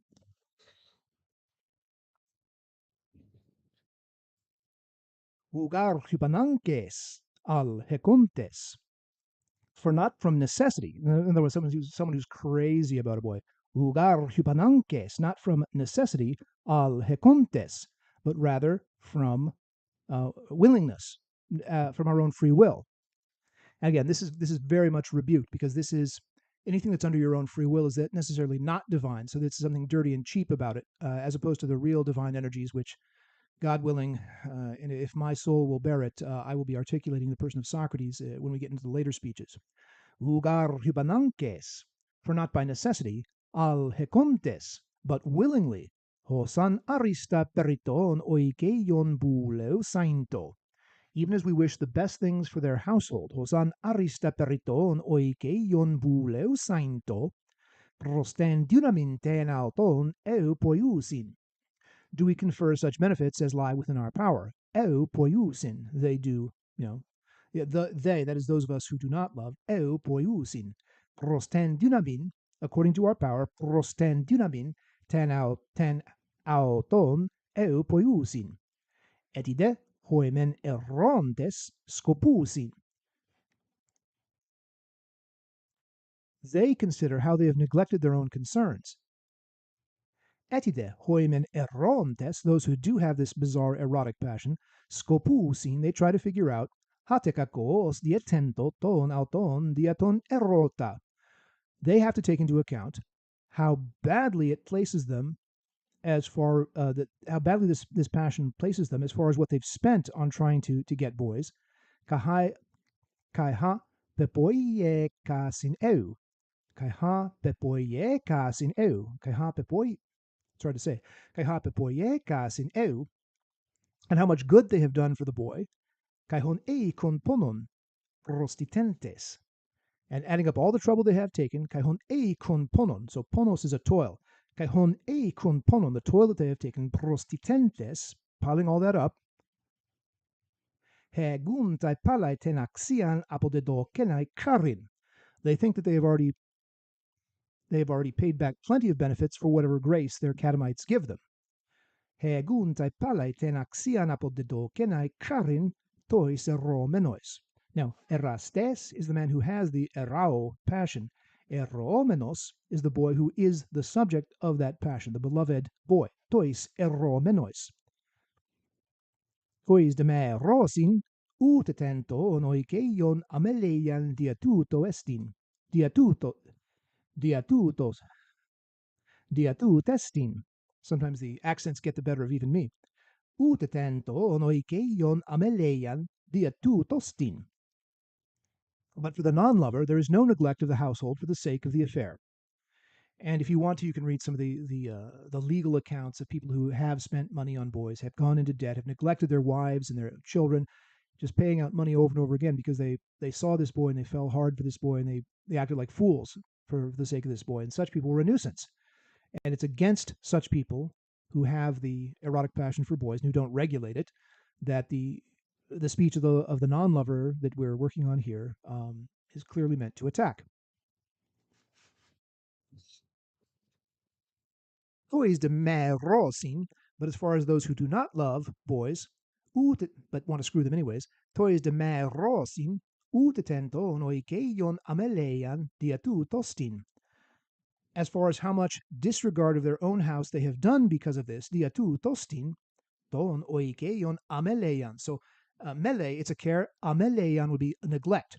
So as far as the neglect of their own affairs, diatu tostin, because of this passion for boys, propasis destai, there is no such neglect to be excused. Propasis destai, we call a pretext in Latin, but propasis destai, utetus parallelitotas ponus hypologis destai.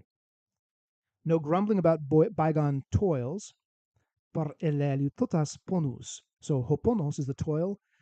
There's no grumbling about ponus parallelitotas. That is to say, toils and expenses that have already passed by. Parallelitotas ponus.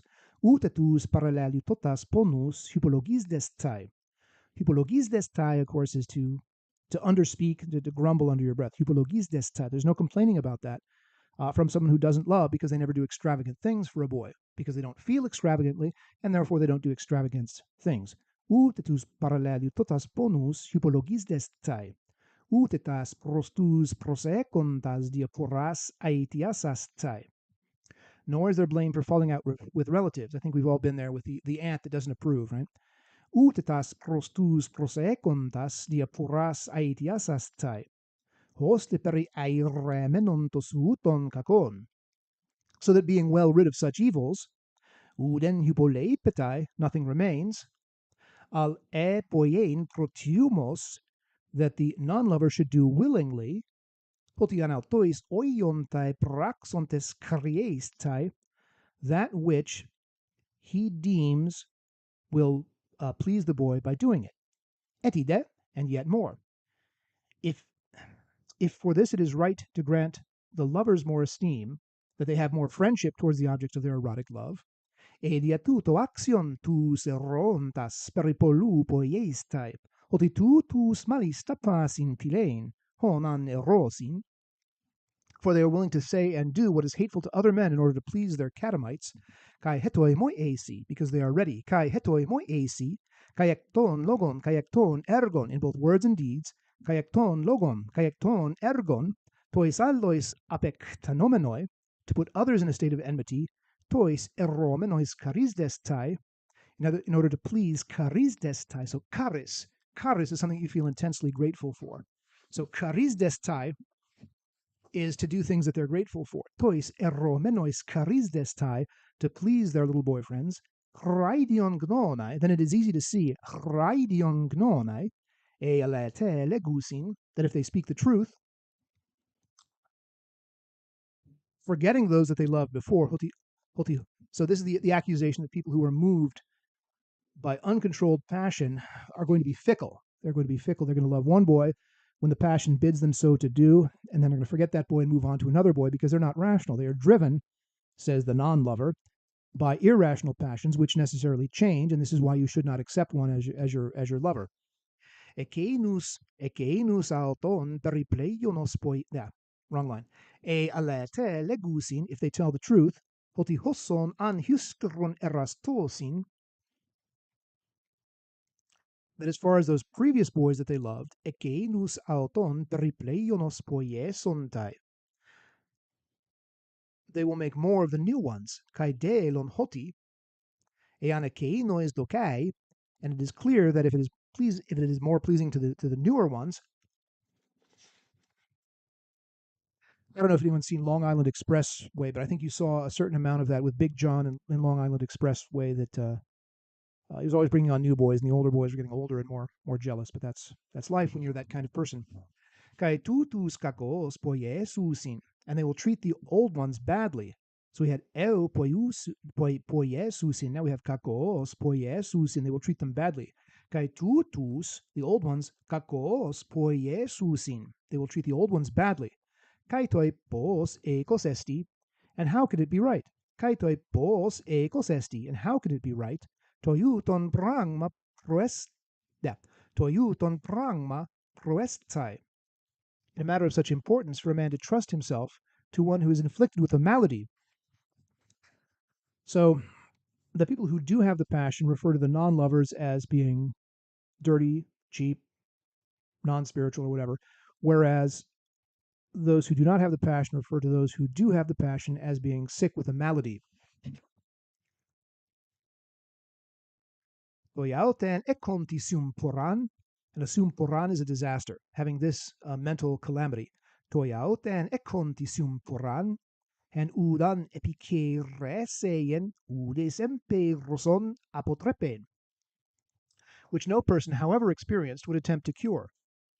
Han udan epikereseien, lay a hand to, han udan epikereseien udes. Not a single person would try to lay a hand on them to cure them. Emperoson, if they were experienced, apotrepen, to turn away this disease. For the patients themselves admit that they are mentally ill. Kaigarautoi homologusi nosein. Homologeo, of course, is to confess. Homologusi, they confess. Kaigarautoi, for they themselves, homologusi, confess, nosein, that they are sick. Kaigarautoi homologusi nosein. Malon eso chronein, rather than being in their right minds. Malon, rather than, malon eso chronein. Kai edenai hotikakos chronusin. And even though they see that they are wrong in mind, kai edenai hotikakos chronusin, that they are thinking badly, kakos chronusin, al udunas tsaiauton kratein. They're not able to be strong. They're not able to control themselves. Hoste, posan eu pronesantes.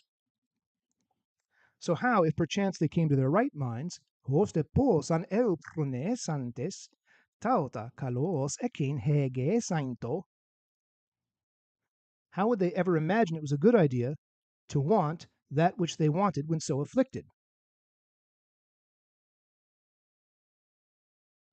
Hoste, posan eupronesantes, taota kalos ekein hege sainto, perihon huto diakemenoi bouleuontai. Once more, if you would choose the best of the lovers, kaimende e menekton eronton ton beltiston hai roio, if you choose the best of your lovers, your choice will be made from a few. Ex oligonan soi he eklexis. So lego, of course, is I choose, but he eklexis, the choosing out. Ex oligon, from a few. Ex oligon ansoi he eklexis, the choice will be from a few. Edecton allon ton salto epite de yotaton. But if from the others, the non-lovers, you select the man who's epite de yotaton, the most suitable for you, ekpolon, from many. So ex oligon, from a few, ekpolon, from many. Hoste, polypleion, elpisentois polois, and there will be much more hope, and there will be much more hope that in the larger group, the man worthy of your friendship will happen to be. Hoste polypleion elpisentois polois, ontatukein tonaxion te ses pilias. Tonaxion is the man worthy. Tonaxion tes ses pilias, the man worthy of your friendship. E toinion ton nomon, ton kateste kota de doikas. If public opinion be your dread, e toinion ton nomon, that's what people think. Ton nomon, ton kateste kota de doikas. Let me get a water.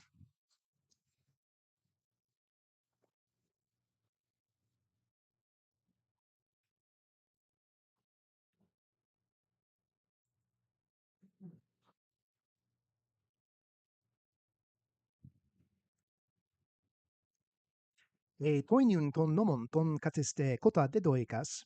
Me pitomenon ton anthropon one dossoi genetai, e cosesti tus menerontas.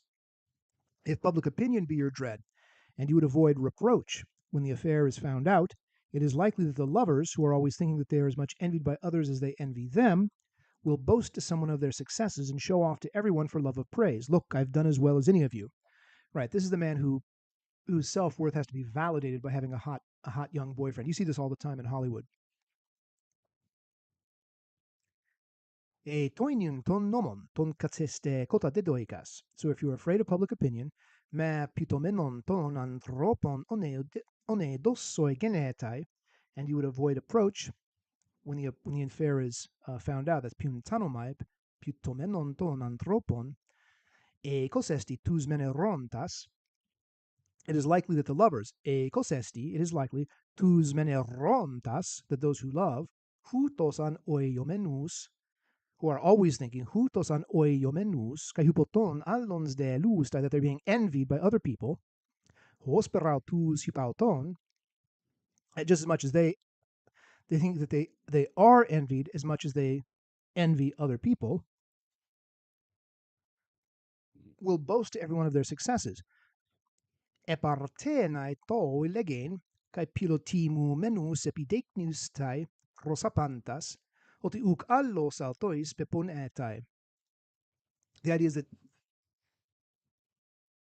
uh, if you wish to avoid public reproach, the person who has the mad erotic passion will show off the teenage boy that he has in order to say, well, look what I have, and otherwise draw envy upon himself.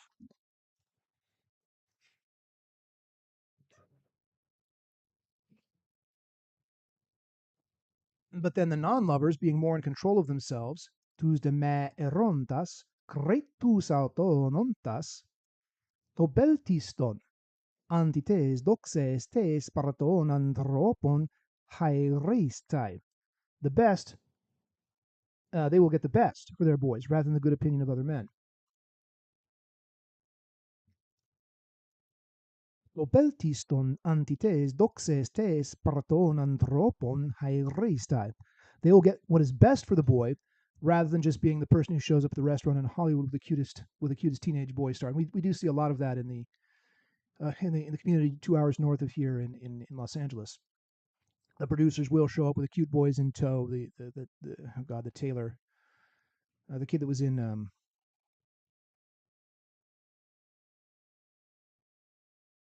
the vampire movies, whatever that was. Antites doxes. To beltiston, what is best for the boy, antites doxes, rather than simply granting the elderly boy lover the reputation of having the cutest boy on the lot. Antites doxes tes parton anthropon hairestai. Yet more, many boy lovers have the compulsion to inquire and to stare. Etitet men errontas polus ananque epitestai kai idein. Yet more, many boy lovers have the compulsion to inquire and to stare and to follow their catamites about. Etidet men errontas polus ananque epitestai kai idein. Acolutuntas tu tois erromenois. So acoluteo is I follow. Acolutuntas. That's what they're doing. They're following tois erromenois. Kai ergon tu topoiumenus. And indeed, doing so as a regular occupation. It's all they do all day long is stare at boys and follow them around. Kai ergon tu topoiumenus. Hoste hotan optosi. So that whenever they are observed, man and boy,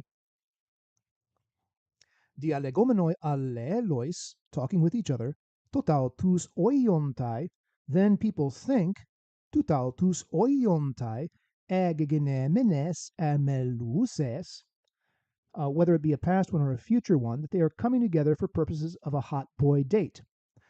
Agegenemenes ameluses esestai tes bitumia sunenai. The sunenai is being together. They're talking about, when they're going to meet. Esestai tes epitumia synenai.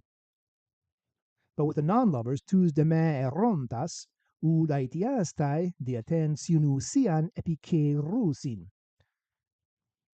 But with non-lovers, no one asks the reason for the meeting. Tus de me erontas, but with men who do not love, ud aetiastai, it is not held against them, diaten siunusian epikerusin. The being together, siunusian, no one raises a hand against it, epikerusin. Knowing that it is necessary for people to talk to one another. I love this. Knowing that it is necessary for people to talk to one another. E dotes hotianankai honestin, dia pilian toi dialegestai, dia lentina hedonen.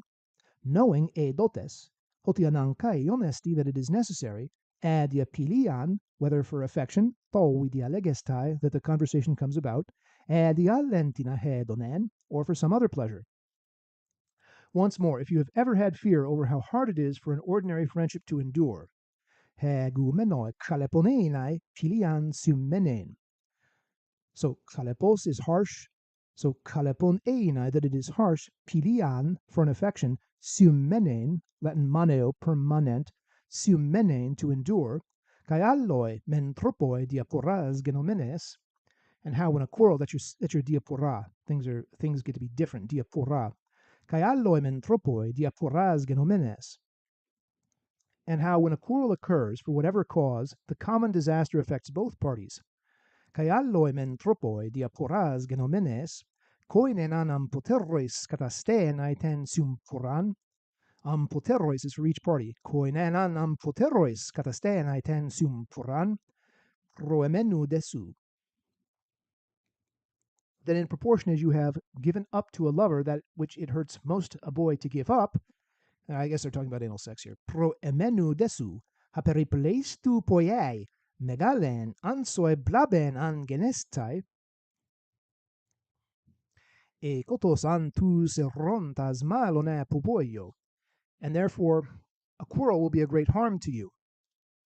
So if a boy has given up his butt to a boy lover and then quarrels with him and parts from him, all the good things that he thought he was going to get are, they're now off the table. But you can't get your anal virginity back.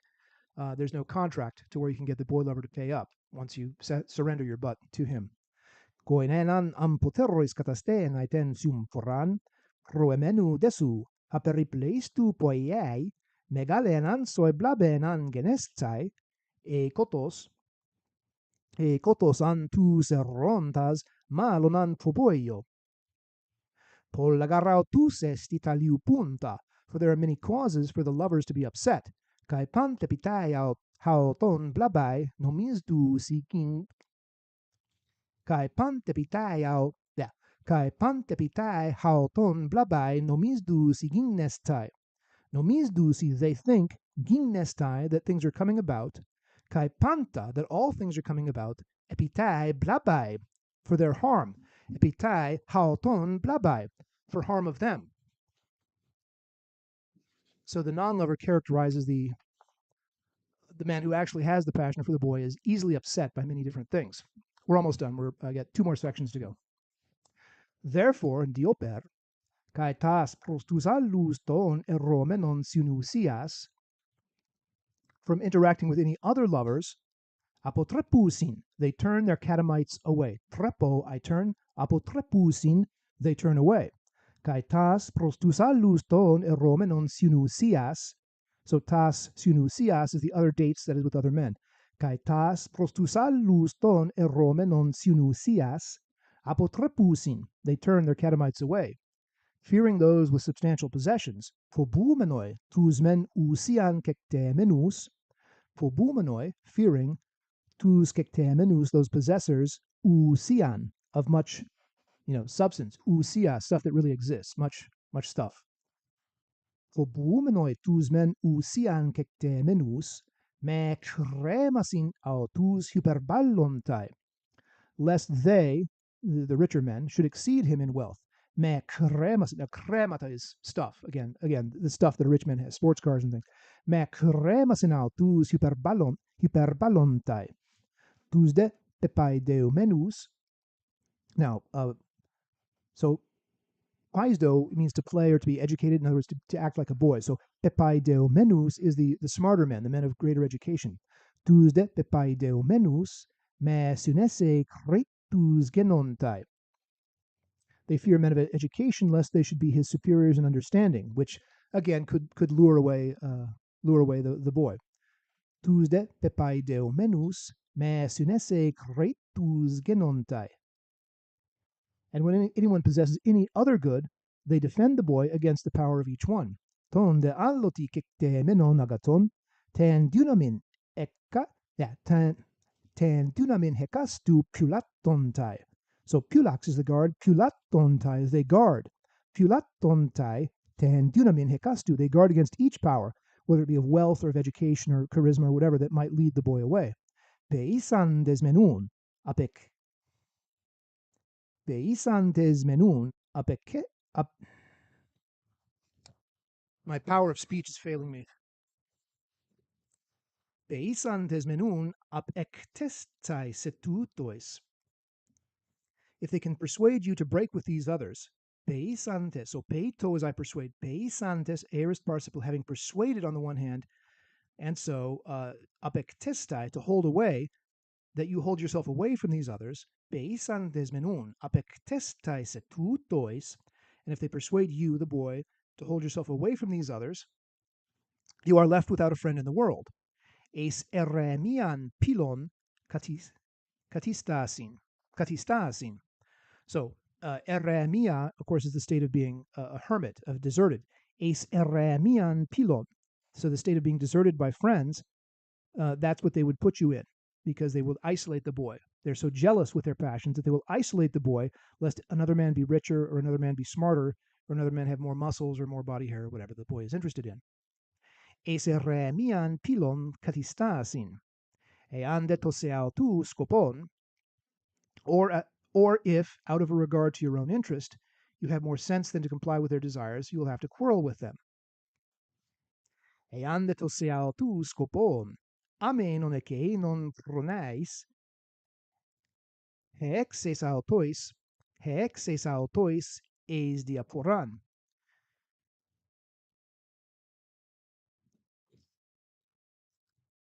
So the non-lover is giving advice to the boy and saying if the boy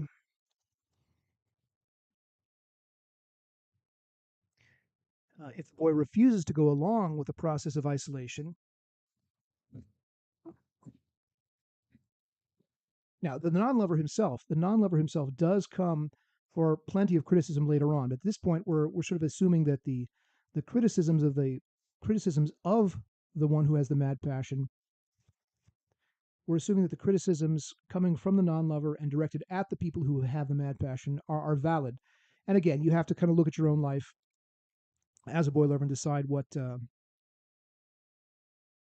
how much of what what Plato is saying in the Phaedros, how much of what Plato is saying in the Phaedros is hitting the nail on the head, and how much of it is, specific to his time and place, specific to the particular Greek customs embedded in the religion, something that could only be true of philosophers. How much you can find a pretext to reject, right? How much you can find a pretext to reject. But for the moment, the non-lover is giving it pretty good to the people who are passionate and jealous and try to lure boys away with their money and their sports cars and things like that. Hexes autois eis diaporan. You will, young man, come to a quarrel with them if you stand up for yourself and don't allow yourself to be isolated. Hosoi de me ron tesetukon. But those who are non-lovers, and whose success in love is the reward of their merit, hosoi de me ron tesetukon, alla diartene praxan hon edeonto, and through excellence they do what they must do, will not be jealous of the companion of their beloved. Now, this is, again, you have to take all this with a certain grain of salt. I mean, as if any Greek could pursue a Greek boy in a completely dispassionate manner. Right? There's novelty in this, but there's not a whole lot of common sense. Right? I mean, because if you weren't passionate about a boy, why would you be pursuing him? So the idea of the non-lover pursuing the boy makes no sense. Epitumo, that is to say, I have a tumos, my tumos is up for this boy. That makes sense. But to say I have no tumos, I am not epitumo for a boy, but I'm chasing him anyways. You're fooling yourself. And certainly the non-lover comes in for his share of abuse later on, but right now we're still focusing on the ones who are mad passionate for boys. Hexes autois eis diaporan.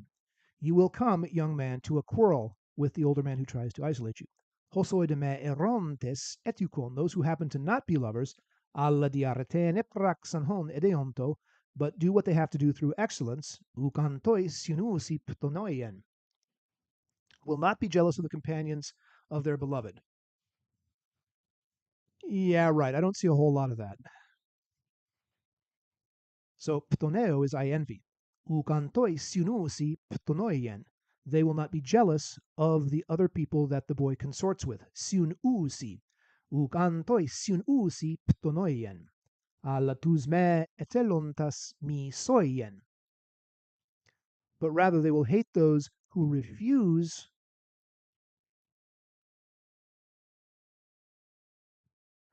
but rather the non-lover will hate those who refuse to associate. He won't hate the ones that do associate because they might lure him away. So theoretically, and this is the bullshit that the non-lover is trying to talk. The non-lover is going to take the boy around, to the professor of this and the professor of that, and the rich man and the social man, and he's going to give the boy a chance to sample all the good things that all the men in the community have. And doesn't that sound charming? Right? It's like a Boy Scout program where you can sign up with any merit badge you want, and you can do the masonry, you can do the soil and water management, you can spend time talking to any other man about any other subject because Baden-Powell was so concerned to be the good boy lover who was not operating out of passion and wanted the best for each boy, and that meant setting up a program with 200, 300 merit badges, and the boy could go around and take a little taste of this and a little taste of that, so that when it came time for the boy to make his choice about who he wanted to be and what job he wanted to have, he could do so based on having tasted a little bit of each male, what it meant to be, what it meant to be a computer guy, what it meant to be a fish and wildlife manager, what it meant to be, uh, all the different things that go on in middle class American society.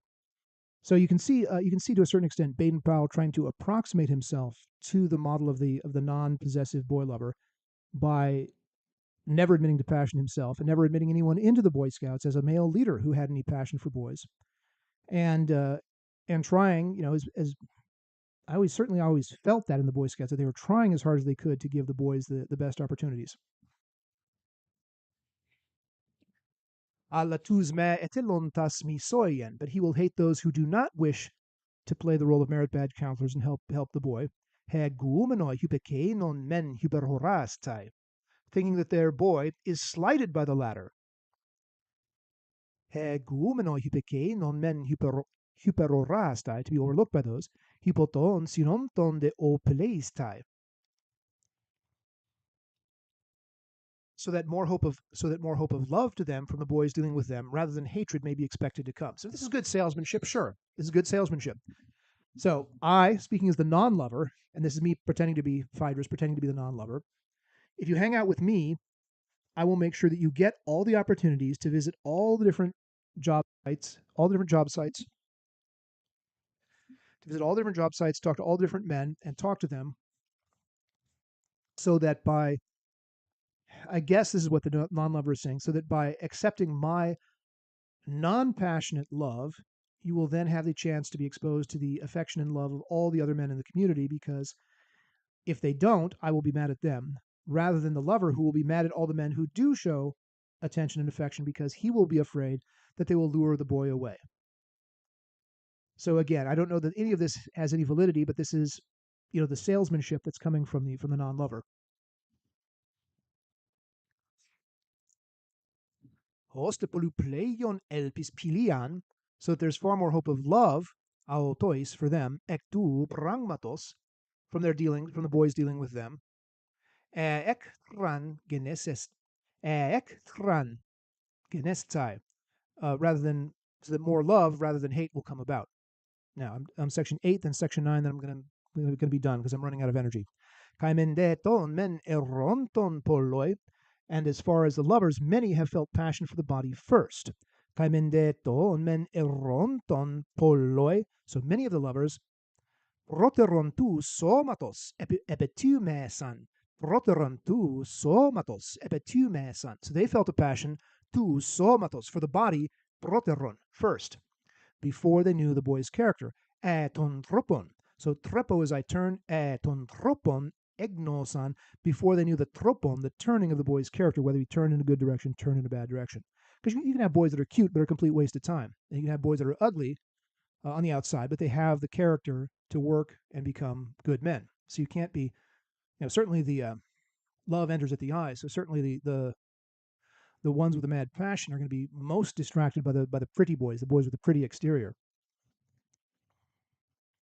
Kaimendeton meneronton polloi, rotorontu somatos epetumesan, ton troponegnosan, before they knew the character or obtained any knowledge of the background.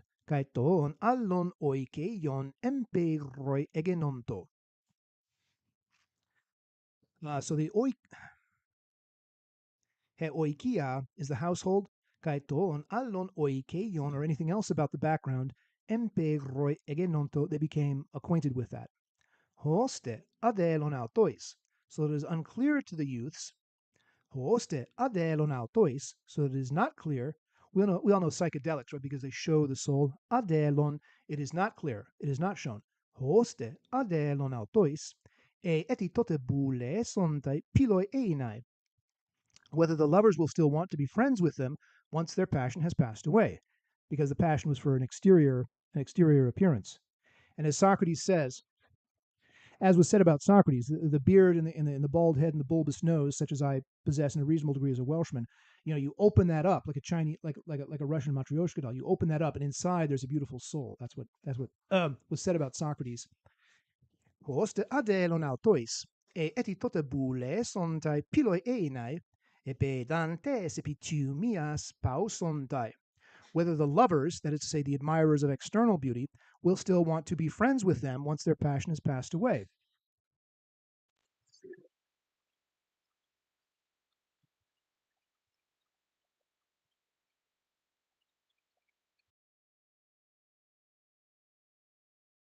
Because the passion is based on externals, and they don't even bother to inquire. If the passion is based on externals, and they don't even bother, the mad lovers don't even bother to inquire whether the boy is good inside or bad inside, that's a passion that's liable to pass away once the mad boy lover has done his business, or in any case, once the boy lover has outgrown the really cute and attractive stage. And that's really sad, because everybody knows in this business that you're supposed to be in it for the long haul, based on not based on the boy's cuteness, but whether the boy, can take the shaping that you have to offer.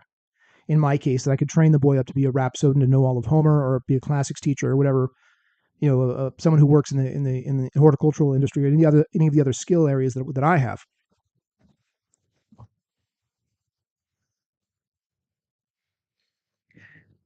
E eti tote bule sontai piloi einai, e eti tote will even yet then bule sontai, whether they will want to be piloi einai, friends with the boy, epe dan, when perchance, tes epitumias pausontai, when they pause pausontai from the passion, tes epitumias.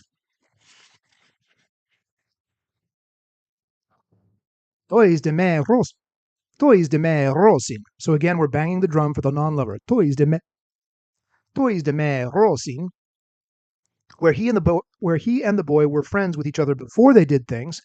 Hoi kai proteron alle lois piloiontes.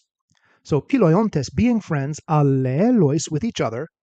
Hoi kai proteron alle lois piloiontes, those who were friends with each other first, kai proteron, tauta epraxen, before they did blah blah blah.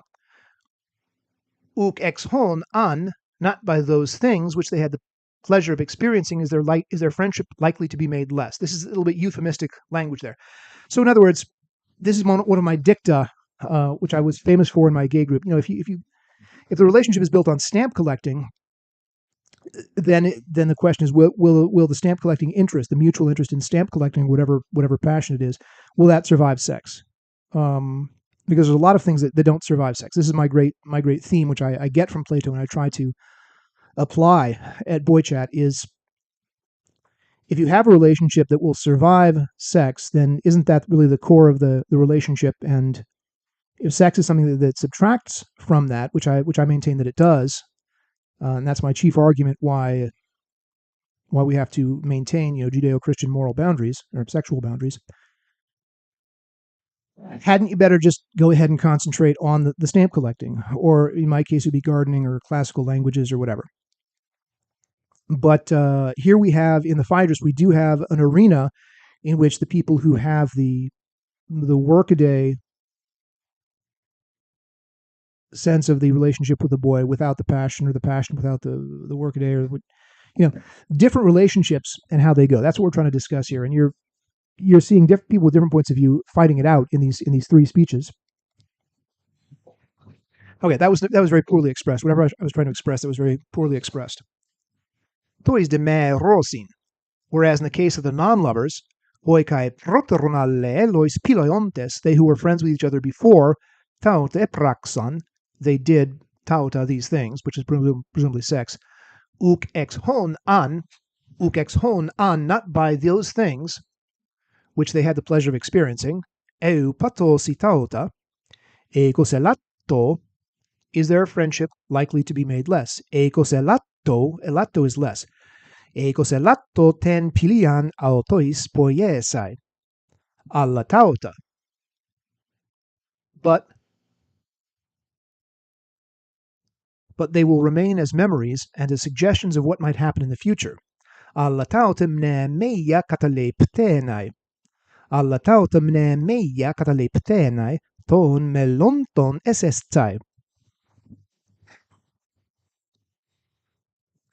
So the non-lover is clearly talking absolute nonsense, because in describing himself as a ma eron, not experiencing the mad erotic passion, the non-lover is not leaving out of the equation that there is going to be sex with the boy. But somehow this is not going to impact their non-passionate relationship, because it was never passionate to begin with. Again, this makes no sense, but for purposes of rhetoric,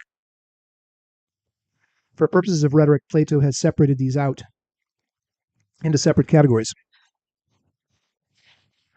Alla tauta, but these sexual activities, mnemeia, will be things that they remember, kataleptenai, will be left as memories, ton melonton esestai, and as pledges of fun things to come. Yeah, I don't know that I followed that at all. The non-lover is kind of making up nonsense here. Kai mende belti onisoi roseke genestai. Further, things will work out best for you if you allow yourself to be guided by me rather than by the lover. Kai mende belti onisoi paroseke genestai emoi pe tomenoi yielding to me, erastai, than to a lover. Ekinoi mengar kai paratobeltiston, for they, in a way that is not the best, ekinoi mengar kai paratobeltiston. So tobeltiston is the best, paratobeltiston is not quite the best. Ekinoi, those guys, ekinoi mengar kai paratobeltiston, tatalegomena kai tapratomena epainusin. For they, in a way that is not the best, they heap praise on your words and actions, partly because they are afraid of offending you, and also because they are so far gone in passion that they lack judgment. Ekinoi mengar kai paratobeltiston, tatalegomena kai tapratomena epainusin, tamen dediotes me apektontai, tamen, for the one reason, dediotes, being afraid, me apektontai, to offend you by criticizing you, tade, and the other reason, kai autoi kiron diaten epitumian gignos contes. The other reason is that they, autoi, diaten epitumian, on account of their passion, kiron gignos contes, are knowing worse. In other words, they're worse judges of what's really good and what's really bad. So again, the non-lover is trying to set himself up as some sort of a merit badge counselor who can, these 10 little things you got to do to get the merit badge, and we're going to do this objectively. If you build a bad wall, I'm not going to tell you that your wall is good and give you the merit badge because you're cute, because I want to keep you with me. But because I'm a non-lover, if your wall is bad, I will go ahead and tell you that the masonry wall that you've built is bad, because I am concerned not with how affectionate you are to me. I'm concerned that you learn how to be a good builder of walls, because that's what's best, because that's the stamp collecting, that's the reality that the relationship is made out of. Whereas the lover is liable to say anything. He's crazy. He'll say anything. Oh, that's the best wall I ever saw. You're the best wall genius. And you get this a lot. You get this a lot in the Michael Jackson relationship with those two boys. Oh my God, not the boy in the Pepsi commercial. Oh, yep. It was the boy in the Pepsi commercial, evidently. So you got your Wade Robson and Jimmy Safechuck. And apparently this is precisely what Michael Jackson would do, is he would tell them, all these little boys together, that they were the best in the world, that he was going to make them famous. And in short, Michael Jackson did act in many respects like the person so blinded with love and passion that he was not able to make good judgments. Now, in the case of Wade Robson, it turned out that the kid actually did have some dance talent, was able to make a dance career for himself. But you see him doing that with all the boys, just telling them how great they are. This is not good, and the non-lover will be more than happy to point out the folly in Michael Jackson's behavior.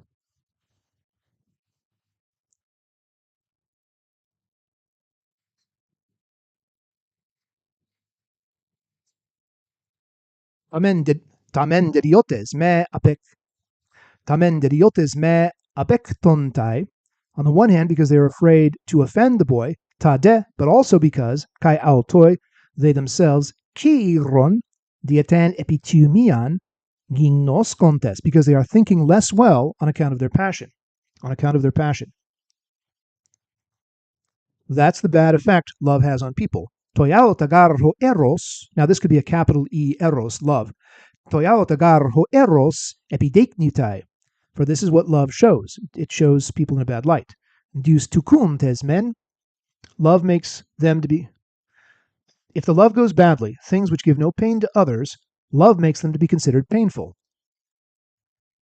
Toyao tagar ho eros epideknitai. For this is how love shows things. Deus tukuntas men. For things going badly, hame lupen tois allois pareke. Things which are not painful to others, aniara poie nomisden. Love makes them to be thought painful. Eo tukuntas de. And when love goes well, even though the pleasures they experience are unworthy, love compels praise. Eo tukuntas de. Kai tame hedones axia prakeinon epainu epanankasde tunkanen. And therefore it is more fitting to pity the lad subjected to such love, hoste plumalon elein, so that it is much more appropriate, hoste poliu malon eleein, to pity eleein, tois eromenois, those subjected to love from crazy boy lovers, rather than to envy them. Because, and you saw this with Michael Jackson as well, is the boys that were subject to Michael Jackson's passions and him showering them with gifts and attention, that made all the other boys jealous. But because Michael Jackson was, if ever there was someone who was not in their right mind, not self-controlled about boys, it was Michael Jackson. But that was not good for Michael Jackson. It was not good for the boys.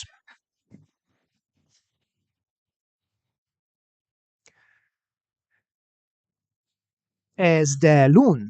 And we have this in English. We have zdalotupos, the type of person who is jealous, zdalotupos, that becomes jealousy in English. So esdelun altus proseke, rather than to envy them.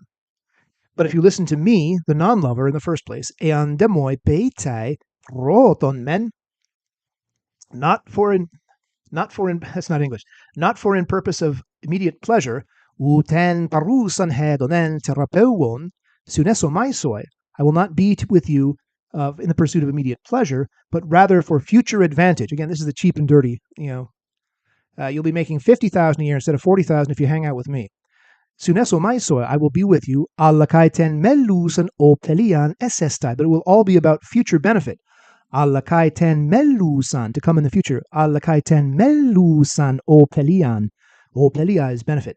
Allakaiten melusan opelian esestai, ucuperotos he dominos. Not because I am conquered he dominos, ucuperotos he dominos, not because I'm conquered by eros, al emaltu kraton, but being strong in myself. Al emaltu kraton. Well, but if you're so strong in yourself, Mr. Non-boy lover, why are you chasing boys at all? Oh, I have no answer. But it's not from love, right? So you can see the self-deception and bullshit going on here.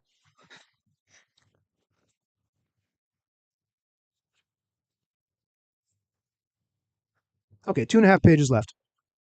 Thank you for your patience. Ude diasmikra iskukranek tran anai rumenos. Not for small causes, taking violent dislikes, like your crazy jealous boy lovers. Ude diasmikra iskuran ektran anai rumenos. Zmikra, like mikros, is small. Iskuran ektran is huge enmities. Ude diasmikra iskuran ektran anai rumenos. Not taking up huge enmities for small causes, but even when the cause is great, alla dia megala, slowly laying up only a little wrath. Radeos oligen organ poiumenos. I, the lover, will be very slow to anger, I promise. Radeos oligen organ poiumenos, bearing forgiveness for unintentional sins. Tolmen accusion signomen ekon. So signomen is like ignoskemihi in Latin. Forgive me, ignoskemihi. Signomen eke, forgiveness. Accusion, things done not deliberately. Hekon, deliberately. Accusion, without intent. Didn't mean to do it. Ton men accusion signomen ekon, having forgiveness for unintentional slights. Tade hecusia pe romenos apotrepen, trying to forgive the ones done intentionally. Tade hecusia, the ones done intentionally. Pe romenos, trying apotrepen, to turn away, to forgive those. And these are the marks of a friendship which will last. All right, so we're really playing the stamp collecting argument here, that all we're doing is looking at stamps together, and that will survive whatever little passions may come our way. And I'm not subject to the great passions. So says the non-lover. Tauta garesti pilias polin chronon esomenes tekmeria. And these are the marks of a friendship which will last. Tauta garesti pilias polin chronon.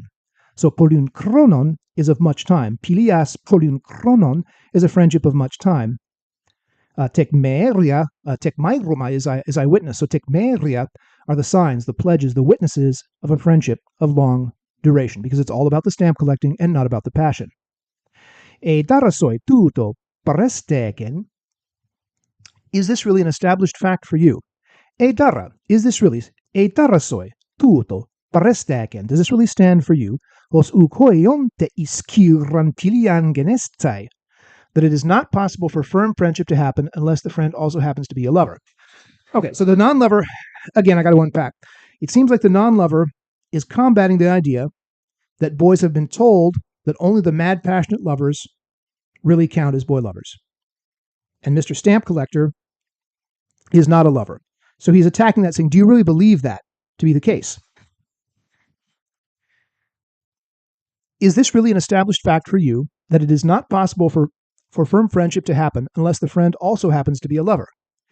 E darasoi tuto paresteken, hos ukoion te iskiran chilian genestai, ean metis erron tiunkanai. Unless ean metis, unless not, erron tiunkanai, unless you happen to be a lover. Epitumeistai kre, entumeistai kre,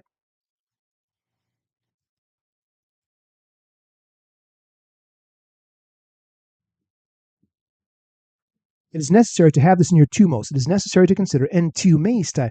Tumos usually means passion, but here it means simply to have it in mind. Entumeistai kre. It is necessary to consider ote utan tus huies peripolu epoiumeta. So poieo is I make, but it's also used here for consider. Peripolu, I make a great deal of. Ote utan tus huies. Now huios is Latin filios, so huios is a son. Ote ut an tus huies. Peripolu epoiumeta, for we do not set great store on sons. Hoti utan tus huies, peripolu epoiumeta. Utan tus pateras, kaitas materas. We would not set great store on mothers or on fathers. Utan pistus pilus ekektemeta. Nor should we ever have ekektemeta, loyal friends, pistus pilus. For those relationships do not arise from that sort of passion, but from other patterns of life. Hoi uk ex epitumias toiautes gegonasin. Epitumias toiautes, from that sort of passion. Hoi uk ex epitumias toiautes gegonasin, al ex heteron epite deumaton. But from other patterns of life. Al ex heteron epite deumaton. Heteron, a different sort of a pattern of life. Al ex heteron epite deumaton.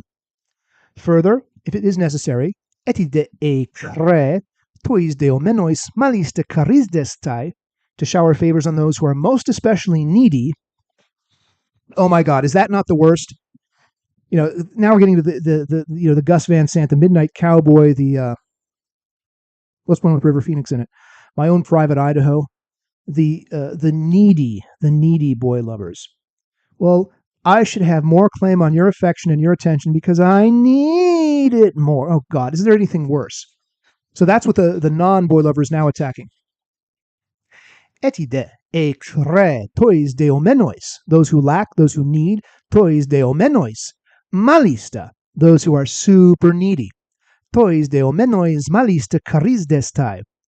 Further, if it is necessary to shower favors on those who are most especially needy, then it would be right for you, not to the most virtuous, but to the most needy. In other words, it would be right for you to grant your favors, not to the most virtuous, but to the most needy. And can you imagine what kind of a life a kid would have?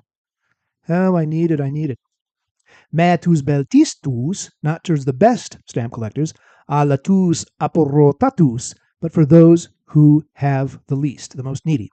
Eu poien, to do good to them, which in this case would mean grant them your affection as a boy. Megiston gar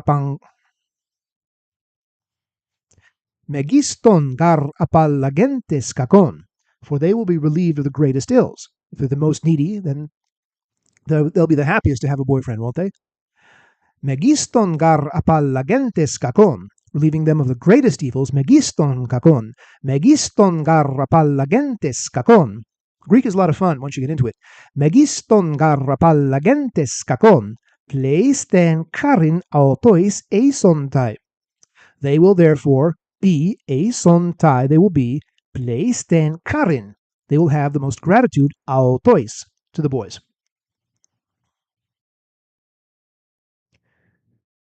And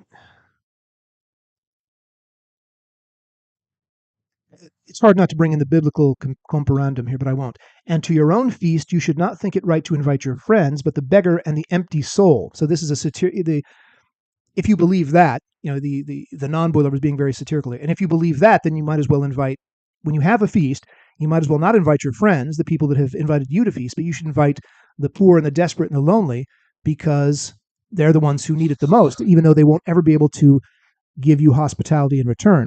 And of course, the biblical quote is, "This is precisely who Christ does have the feast for." But the boy lover is no Christian. The boy lover is making the argument from practicality that the boy should not give his favors to the most needy, but to those who can, return with their, skill and expertise and social position, what the boy could give them in terms of his youth and enthusiasm and beauty and all that.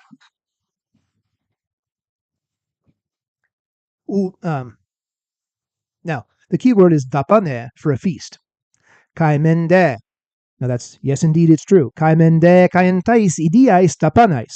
And to your own feast, tais idiais, that's your own stuff. We say an idiotes is someone who's concerned only about his own affairs, but this is only about your own feast. Kaimende kaentais idiais dapanais.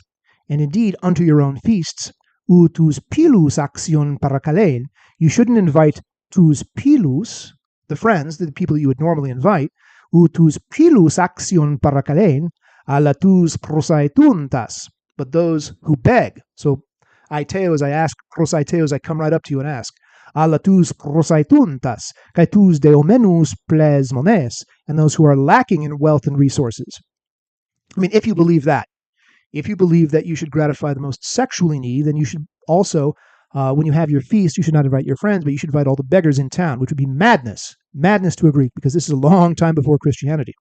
Alla tus prosaituntas, kai tus deomenus plesmones. Eke noegar agape susin, kai akolute susin. For they, the beggars and the needy, will love you, and they will follow you around. Kai apitas tiuras hek susin, and they will come to your door, and they will be the best pleased. Kai malista hes te sontai. So hedius is sweet, hes te sontai. They will be the most pleased. Kai malista hes te sontai. Kayuke la kisten karin, and they will not have the very least. Litotes there. They will not have the least gratitude. That is to say, they'll have the most gratitude. Their gratitude, they will have no small gratitude. Uk elakisten karin e sontai, and they will invoke many blessings on your head. Kai pola agata autois euk sontai. Euk komai, as I pray, euk sontai, they will pray, pola agata, many good things, autois, on the boys who gratify them. Well, in this case, the boys who invite them to the feast. Page and a half of this crap, then I got to get out of here. Al isos, but all the same. To those who besiege you with prayer, to those who besiege you with prayer, you ought not to be granting favors. Roseeke u tois spodra deomenois. So tois deomenois is those who lack, those who are supplicating you. Tois spodra deomenois, those who are supplicating you excessively. Roseeke u tois spodra deomenois. Charisdestai. But to those who are best able to reward you, allatois, but to those, allatois, malista apodunai. So, do dare dedi is to give in Latin, didomi is I give in Greek, apodunai, to give back. Allatois, but to those, malista apodunai karin dunamenois. But to those who are able most to give back, karin. So the karin is the mutual exchange of stuff. This is what you wouldn't get back from a beggar. But if I give a feast for you, then you give a feast for me, because that's karin, the exchange of benefits. We say in English charity, but it's the same thing, caritas. Allatois malista apodunai karin dunamenois. So it's natural to give a feast for someone who can give you a feast back. Allatois malista apodunai karin dunamenois. Udetois prosaitu simonon, not to those who just beg. That's all they do, is they beg and they take and they take and they take. There's very much an awareness in the primitive life that's lived at Slab City, 2.5 hours east of here, San Diego, where I live. In Slab City, you want to be perceived as being part of a donations economy rather than a cash economy, which means you have to have water, beer, ice, electricity, whatever the things they need out there. You have to bring that into the community. Otherwise, you are perceived as a prosaiton, a beggar, and that gets you a bad reputation, and they're going to run you out of Slab City. You don't want to be perceived as a bottle kid who breaks bottles and makes demands for food and water. So, allatois malista apodunai karin dunamenois, but to those who are most in a position to return the favor. Udetois prosaitus monon, not to those who all they do is beg. Udetois prosaitus monon. Alatois tu pragmatos axius, but to those who are worthy of the business. Alatois tu pragmatos axiois. Ud hosoite ses horas apolausontai. Not to those who will just enjoy the bloom of your youth. Apolausontai, they enjoy ses horas. That's Latin ora, que ora es. Hora is the hour, one's time, brief, limited as it is, one's brief time of beauty. Ud hosoite ses horas apolausontai. Not to those who will enjoy one's brief flowering hour of beauty. Alla hoitines presbyteroi genomenoi, but those hoitines, when you have become older, presbyteroi genomenoi, ton speteron agaton metadosusin, who will share metadosusin, ton speteron agaton, their own stuff, their own goods, ton speteron agaton metadosusin, udehoi diapraxamenoi, not to those who diapraxamenoi, so who have gone all the way through, in this case, who have been sexually successful with you, udehoi diapraxamenoi, not to those who have been successful with a boy, prostusalus pilotime sontai, will whoop it up and enjoy the honor, pilotime is honor, so pilotime sontai is enjoy the honor before others. Prostusalus, oh, look at me, I got a handsome boy. That's really obnoxious. Udehoi diapraxamenoi, those who have gone all the way with the boy, diapraxamenoi, prostusalus, in the front of other people, pilotime sontai. All right, everybody's got to show me honor because I have a handsome boy. That's considered very obnoxious. That's the kind of thing that leads to people getting killed. Al hoitinis aiscu nomenoi, but to those who will be modest and tell no tales. And this is the theme I was developing in a recent post. Nice boy lovers don't kiss in child porn. So I said it to the other poster. Al hoitines aiscu nomenoi, those who have shame, prosapantas, in front of everybody, siopeesontai, and are quiet. Al hoitines aiscu nomenoi, having shame, prosapantas, before everybody in the community, siopeesontai, they are quiet. Udetois oligon chronon spudasdusin, not those who will care for you only for a short time, oligon chronon spudasdusin, be eager for this, allatois, but to those homoios diapantos tu biu pilois esomenois, but to those who will continue your friends through life. Allatois, but for those homoios, in the same way, homoios diapantos tu biu, through your whole life, pilois esomenois, being friends to you your whole life. Not to those who, when their passion is over, will seek an excuse for a quarrel. Udehoitines, not for those, pauomenoites epitumias, when there's a pause in the passion, ektras propasin, that's your pretext, propasin, ektras propasin, a pretext for a quarrel is de tesusin, ektras propasins de tesusin, they will seek for a pretext for a quarrel, but rather to those who, when your hour has passed, al hoi pausamenu tes horas, toteten hauton areten epideixontai, will then show their own virtue. Toteten hauton areten, so ten areten is their virtue.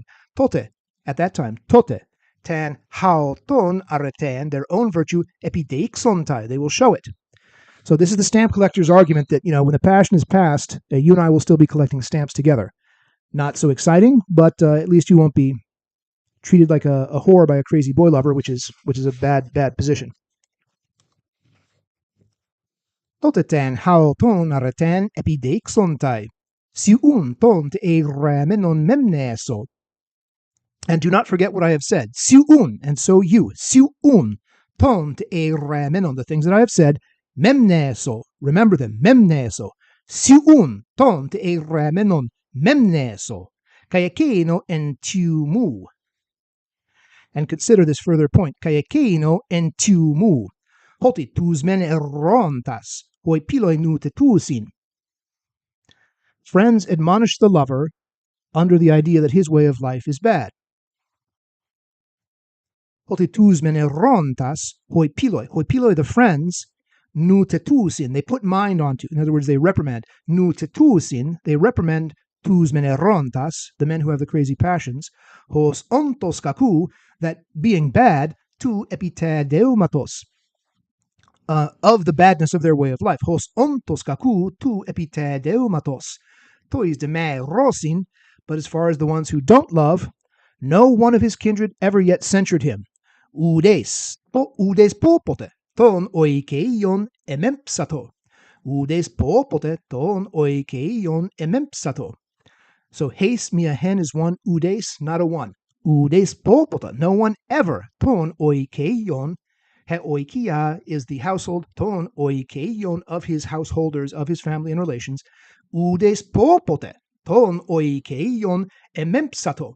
Not a single one of his relatives ever blamed him. Mempomai, the verb form here is emempsato. No one ever blamed him. Hos diatuto kakos bulo. Hos diatuto kakos buleuomenois periheauton. Or thought that he was ill-advised about his own interest. Hos diatuto, so that about this, kakos buleuomenois, thinking badly about his own interests, periheauton, about his own interests, isos. Now, new sentence. Isos, possibly. Isos an un eroi yome. Perhaps you may ask me. Now, this is a typical rhetorical move, trying to deal with possible questions coming from the audience. Isos an un eroi yome. Perhaps you will ask me whether I propose. Isos an un eroi yome. You will ask me, e hapa sinsoi, whether I propose that you should indulge every non-lover. E hapa sinsoi. If to you, to all, paraino, I counsel, tois me rosi, to all the non-lovers, charisdestai, you should give a little bit of you-know-what. Charisdestai, a little bit of what they want, of what would be pleasing to them. E hapa sinsoi paraino tois me rosi charisdestai. Perhaps you ask if I, the stamp collector, am advising a boy to have a relationship with every merit badge counselor in the Boy Scout district's Boy Scout merit badge counselor handbook. E hapa sinsoi paraino tois me rosi charisdestai. That's hapa sin me rosi, all the non-lovers. Hapa sin me rosi charisdestai, should grant them all favors. Ego menoimai, I don't think, urantoneronta, that even the lover, proshapantas sekeleuen tus erontas, would advise you to all the lovers, tau tan ekein tan dianoian, would respond to all the lovers with that attitude. Proshapantas sekeleuen tus erontas, kelewo I bid. I don't think that even the lover would bid you. Proshapantas sekeleuen would bid you, sekeleuen tus erontas, to have the same attitude. Tau tan ekein tan dianoian, proshapantas tus erontas, to all the lovers.